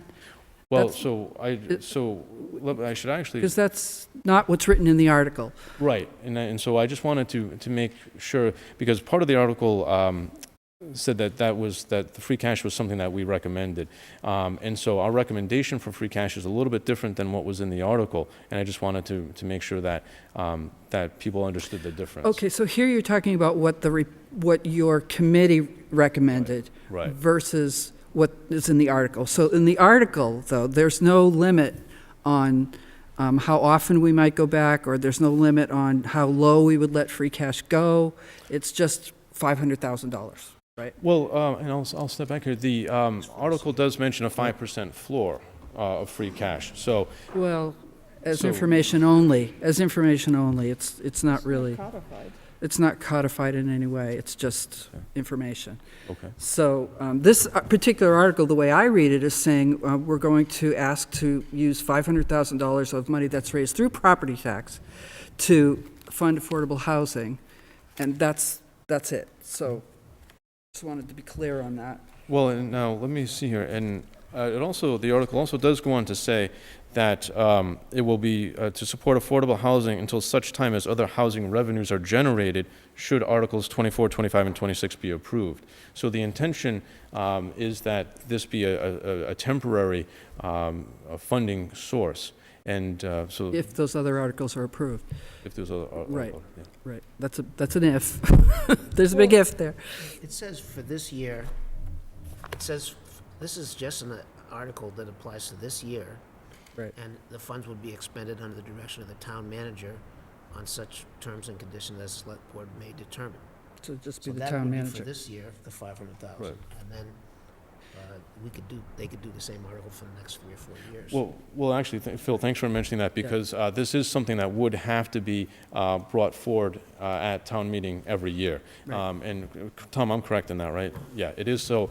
So this isn't a carte blanche by any stretch of the imagination. The intention is that it's very finite in its life cycle, if you will, until the other articles are approved. And then B, it has to be brought up to town meeting every year that it's sought. Do you know if we have anything in the pipeline right now, or let me ask it a different way. Do you know how many affordable units we would be able to get with $500,000? I can think of one right now. So there'd be one. Pardon? There'd be one. At least one, I think, is probably the right way to, well, with $500,000. With $500,000, yes, right. One. One. Now, one important thing to also contemplate is that there is a leveraging factor with money that is available for affordable housing, because then if there's money available, then it's not uncommon for that money to be able to be leveraged for state and/or federal programs, so that $500,000 amount could be leveraged for a unit or 2 units that may total $1.5 million in total development costs or what have you. So it's on one hand, it would be 1 unit, which is what's being contemplated or what's available now, but there also is the scalability of the amount, which is important too. So.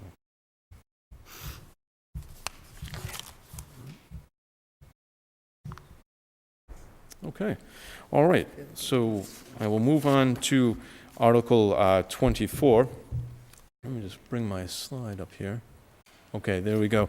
So part of the, as you read the article here, part of the, duty of the committee was also to say, well, this is great, we've identified funding sources, but then where does the money go? What does the money do? Or, who presides over those funds? And although the committee felt that this wasn't part of our charge, we thought we needed to speak to it. And so we proposed 3 different options for the select board, and those proposals, or those 3 options, are in our report. One of them is the Affordable Housing Trust Fund, and that's what the select board decided, and that's the Article 24 that you see here. So one of the things that we as a committee looked at and thought about when we were thinking about what funding vehicles, repositories, if you will, would make sense, we looked at 7 options. The 3 that we mentioned in our report that we thought would be most relevant for the select board to consider are the ones listed here: the Affordable Housing Trust Fund, the Nonprofit Fund, and the Revolving Fund. And we also felt that it was really important that these vehicles have flexibility. In some cases, some of the options that we looked at were very restrictive in terms of requiring town meeting approval, which is kind of not really the intent of setting up the process. We want to set up a process that can act quickly when opportunities arise, because historically speaking, the town has missed many great opportunities to provide affordable housing because the resources haven't been there. We also believe that having a transparent and clearly defined process is crucial so that people can see how affordable housing dollars are being spent to further the town's goals. Right. So what does Article 24 do? Essentially, it creates an affordable housing trust fund. This is something, there would be trustees that would govern this, a board of trustees, and you can see on the slide there what some of their duties would be. The trustees would be appointed by members of the select board, and this is something that is a well-tried strategy in terms of holding and dispersing affordable housing resources. You can see at the last point there that since this law was passed in 2005, over 70 communities in Massachusetts utilize an affordable housing trust fund structure. So, Could I ask a question? Sure. How is this the same as or different from the Concord Housing Development Corporation? it does have some similarities to Concord Housing Development Corporation. I think probably perhaps one area that would be different is the composition of the trustees, and that would be something that would be up to the select board to decide how they would like the trustees selected. There could be town staff as a member of the trustees, so I think that would be one difference. And also, I think another important difference here would be that the Affordable Housing Trust Fund could decide to allocate funds to CHDC, the Concord Housing Development Corporation, and or to the Concord Housing Authority as well, or to some other entity that may arise in the future. So. Can you describe the trustee oversight of this fund and how it becomes more nimble than a town meeting regulated process? How do we get money out of it? How do we take advantage of real estate opportunities that may arise outside the town meeting cycle? The trustees would be empowered to evaluate opportunities and to act upon those opportunities without having to seek town meeting approval. Would the select board need to take a vote on that, or do the trustees do they have authority to take these actions? Yes, my understanding is that the trustees would have authority to take these actions. There would be, I'm sure, some kind of, reporting mechanism, reporting back to the select board, and I'm sure there would be interaction between the two parties in terms of projects contemplated, what have you. But my understanding is that they would have the authority to execute on those opportunities as they arise, rather.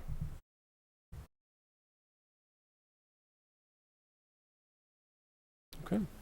All right. So the next one here, this was a lengthy article, so I didn't, I tried to squeeze it down to fit into the box that Heather provided, but there was no way it was going to work. And I could have had it carry on to numerous slides, but I figured we'll just avoid that whole process. So it's a lengthy article, but this is the real estate transfer tax article. And so this is something that the committee recommended. This is something that is, again, kind of a well-heeled process in that 35 states utilize this kind of approach. One of the things that I was surprised to learn is that Massachusetts has one of the lowest transfer fees in New England. So that was something that we were surprised at.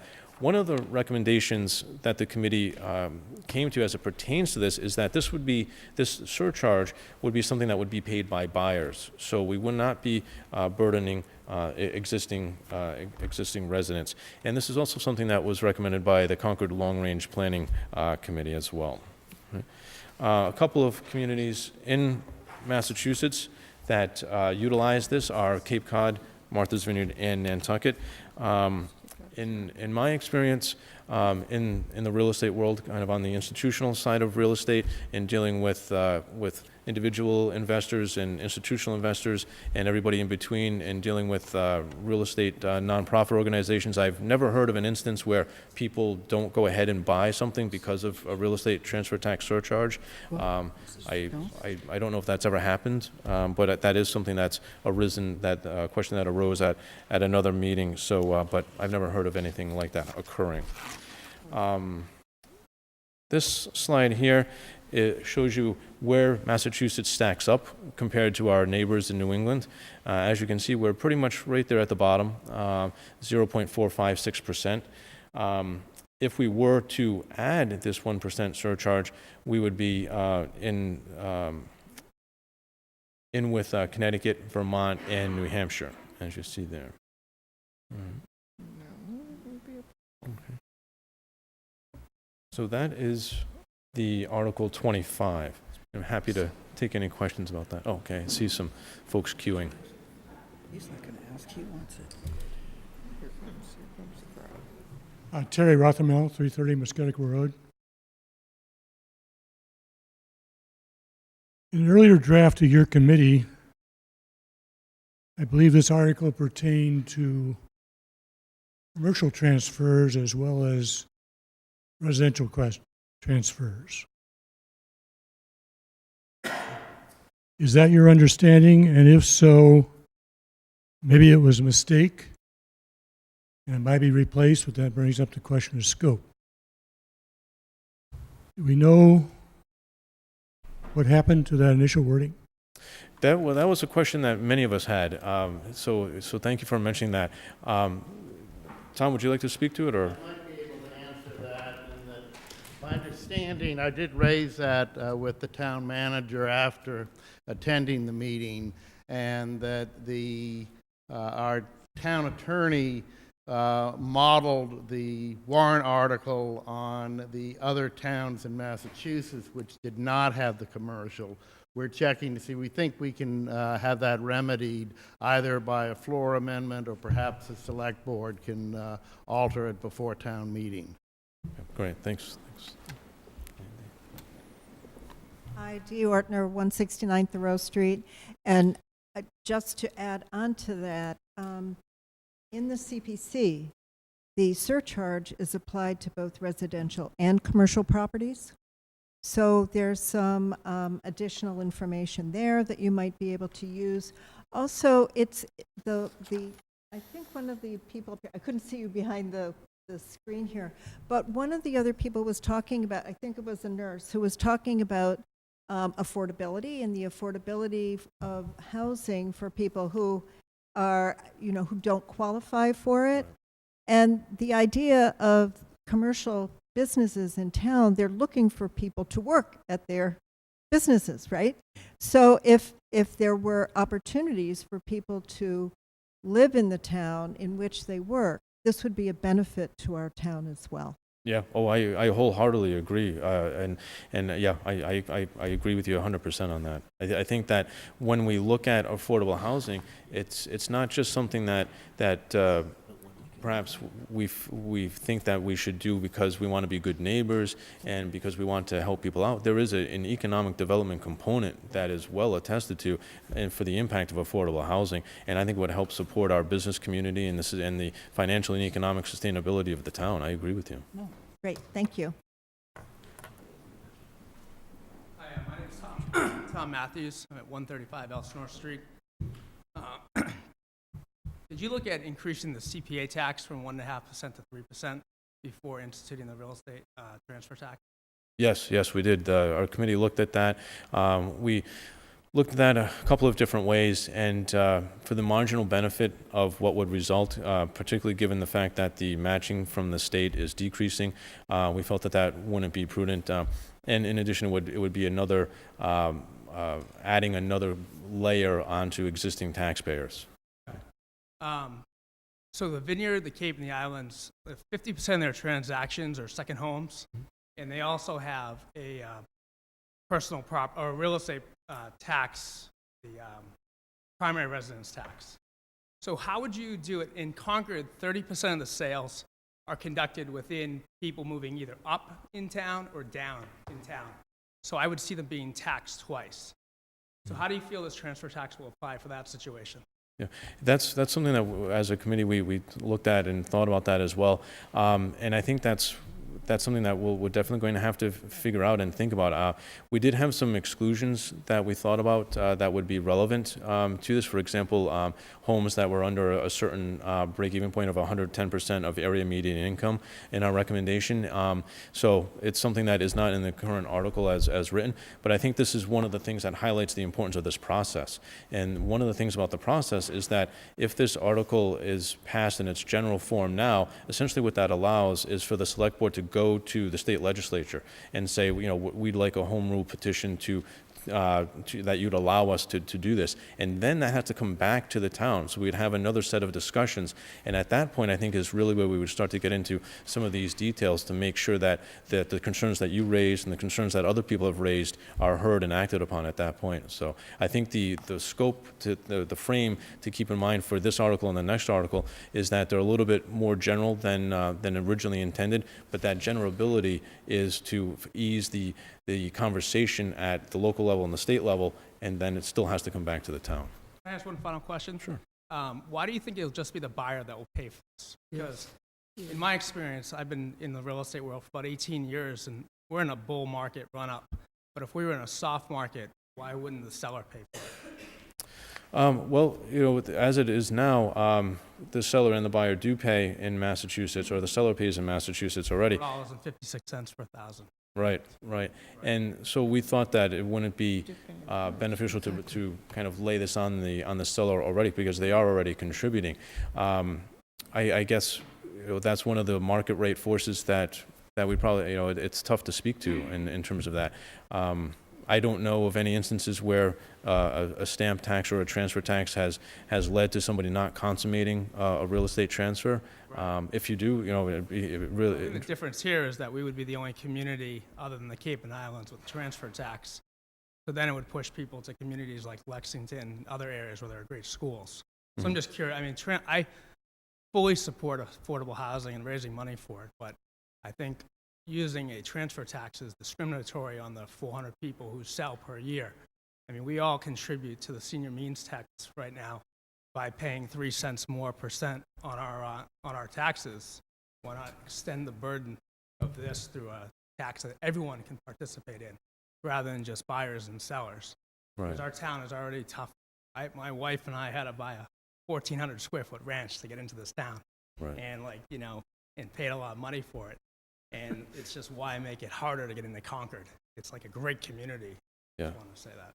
Yeah, no, thanks, and we're definitely sensitive to that, yeah, so thanks. Yeah, right there. Harry Ackerman, 89 Heathbridge Road. I have a question about this article and the next article. There's a section, in this article, section 4, says all fees received pursuant to this act shall be dedicated to the Concord Housing Development Corporation or deposited in the Concord Affordable Housing Trust Fund, which we're going to hopefully establish in Article 24. So my understanding is that for now, correct me if I'm wrong, you wanted to maintain the flexibility, the either or, until Article 24 passes. Right. But I think that if Article 24 does pass, it might be confusing to have this either-or situation, these two articles. By the time it goes to the legislature, I would prefer to just see it be the Concord Affordable Housing Trust Fund. I think that's a great idea. I like the way you're proposing setting it up, and I think it would make it less confusing. Okay.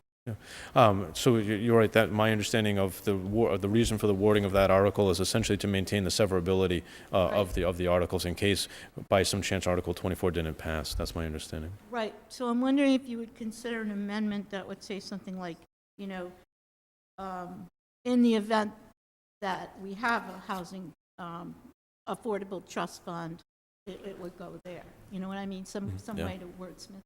Yeah, okay. All right. Thanks. All right, thank you. Thanks. Okay. All right. Todd, I have two more short questions. The towns in the Cape that have instituted this transfer tax, was that for affordable housing, or was it for? I thought it was for open space. I believe some of it was for open space. Right. So has any?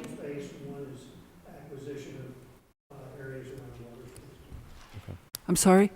Acquisition of areas around water sources, preservation of watersheds. Okay, so it wasn't affordable housing. No, but Somerville has already proposed one With, past the city. sorry.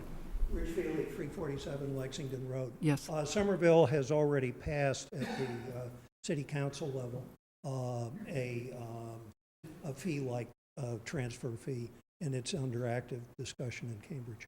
Right. But it hasn't been approved by the It's not gone through. been approved by the mass, okay, great, thank you. And final question. Have you quantified how much money would be raised annually if in fact we were to enact a 1% transfer fee? In our report, and based on the historical data that we looked at, because Yep. the current data wasn't available at the time, it was approximately $3 million. $3 million a year, okay, thank you. Oh, that's 3 million, right? 3 million.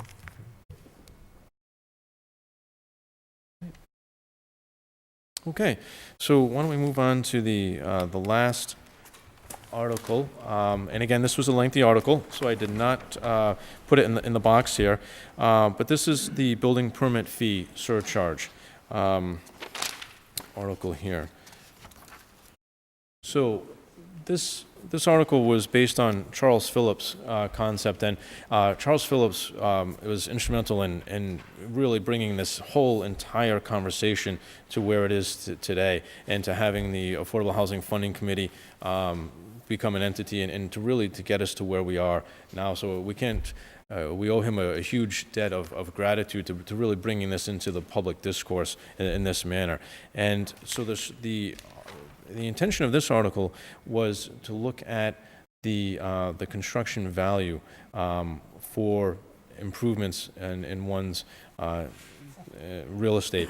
It was a surcharge that would be in addition to the normal building permit surcharge or building permit fee. And the intention was that this would be borne mostly by large builders. All right.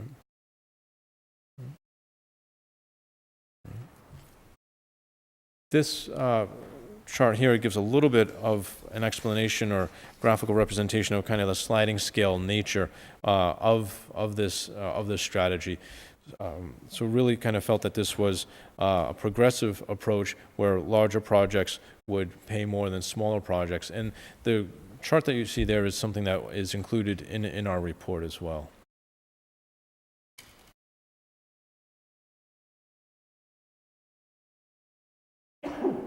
Any estimate on how much revenue this would generate annually? Yes, for this, in the previous slide, it was our estimates were between $900,000 to $1 million a year. A year, okay.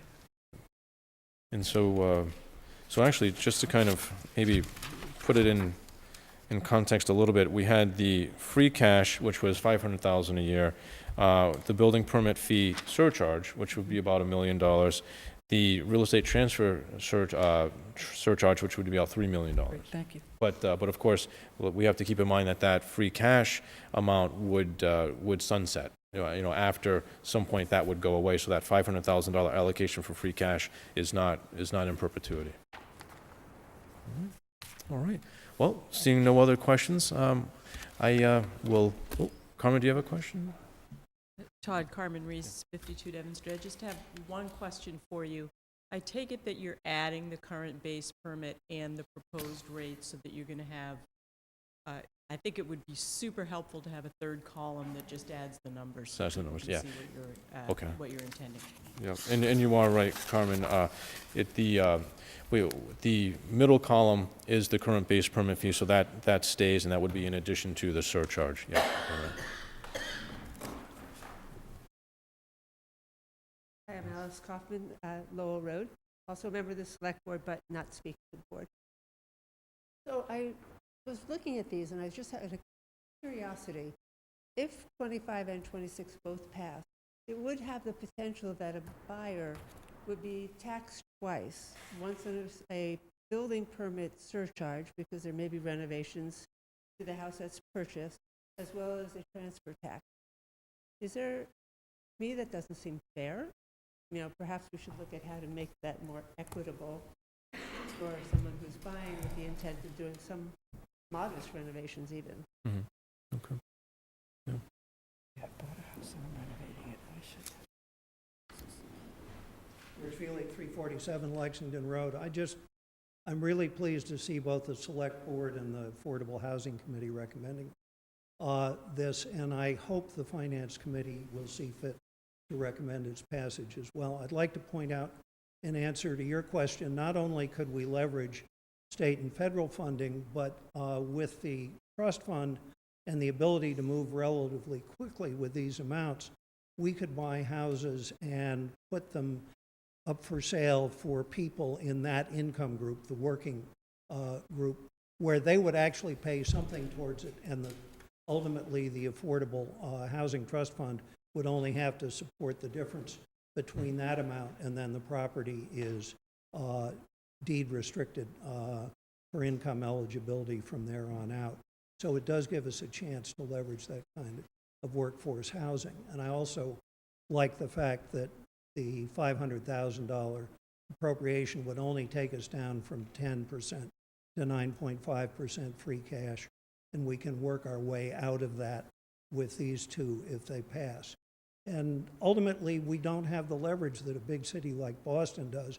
When somebody wants a $250 million development, you can tell them to go build 10 houses in Roxbury, and they'll do it. We sell property one piece at a time, and we turn small houses into big houses one piece at a time. And I hope that we can pass this as a package, because I really think it's the way forward. Great, thanks. Thank you. Hi, I'm Carol Wilson. I'm at 419 Main Street. And I was wondering, there's another way of looking at this as well, which would be, rather than the public sector funding and creating the housing, would be to turn to the private sector and incentivize them to create more affordable housing. So my question to you is actually, what kind of conversations have you had, or how much outreach has there been with the folks that are involved in the real estate market, as well as the developers and the builders in town that are essentially the ones that would be selling or paying these additional fees, as opposed to incentivizing them to do it in the first place? Can you help me understand what incentives you have in mind? What would an example? How would we incentivize private for-profit institutions? I don't know. There could be some benefit on their building permits if they were providing additional affordable housing units. There could be some tax breaks or some other incentives similar to what we do to incentivize any builder now to create affordable housing. There can, I'm not a builder, but I'm sure some builders in the room may be able to give you some examples. But more specifically, I'm just curious what kind of conversation took place with those people that do that for a living and the realtors who will have to be selling this transfer tax to their potential buyers. Right. Well, that's a great question. I mean, on our committee, we did have a realtor on our committee who has given us some insight on that. Speaking also from my involvement with the Concord Housing Authority, there was a member of the board of the commissioners who was a realtor, and so in speaking with them about this, we've gotten some feedback on that. We've had an architect on the committee, actually 2 architects on the committee, and so we've had some. I guess I was just asking about outreach. Has there been any outreach within the community for feedback? Geez, I mean, all of our meetings were open, so anybody could attend. So we had outreach in that context. So I mean, in specifically reaching out to them in terms of calling them up or sending a flyer or something. There was nothing to that direct kind of mailing endeavor, but yeah.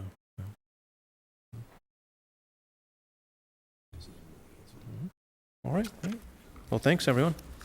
Thank you.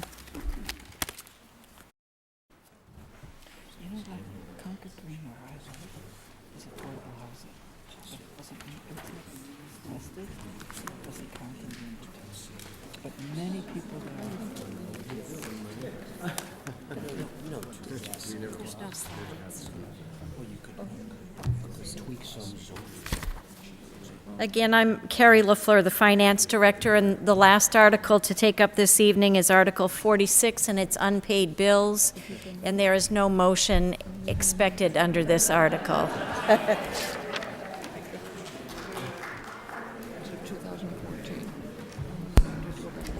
Thank you all very much for coming, and be sure to join us on February 25th for the next exciting installment.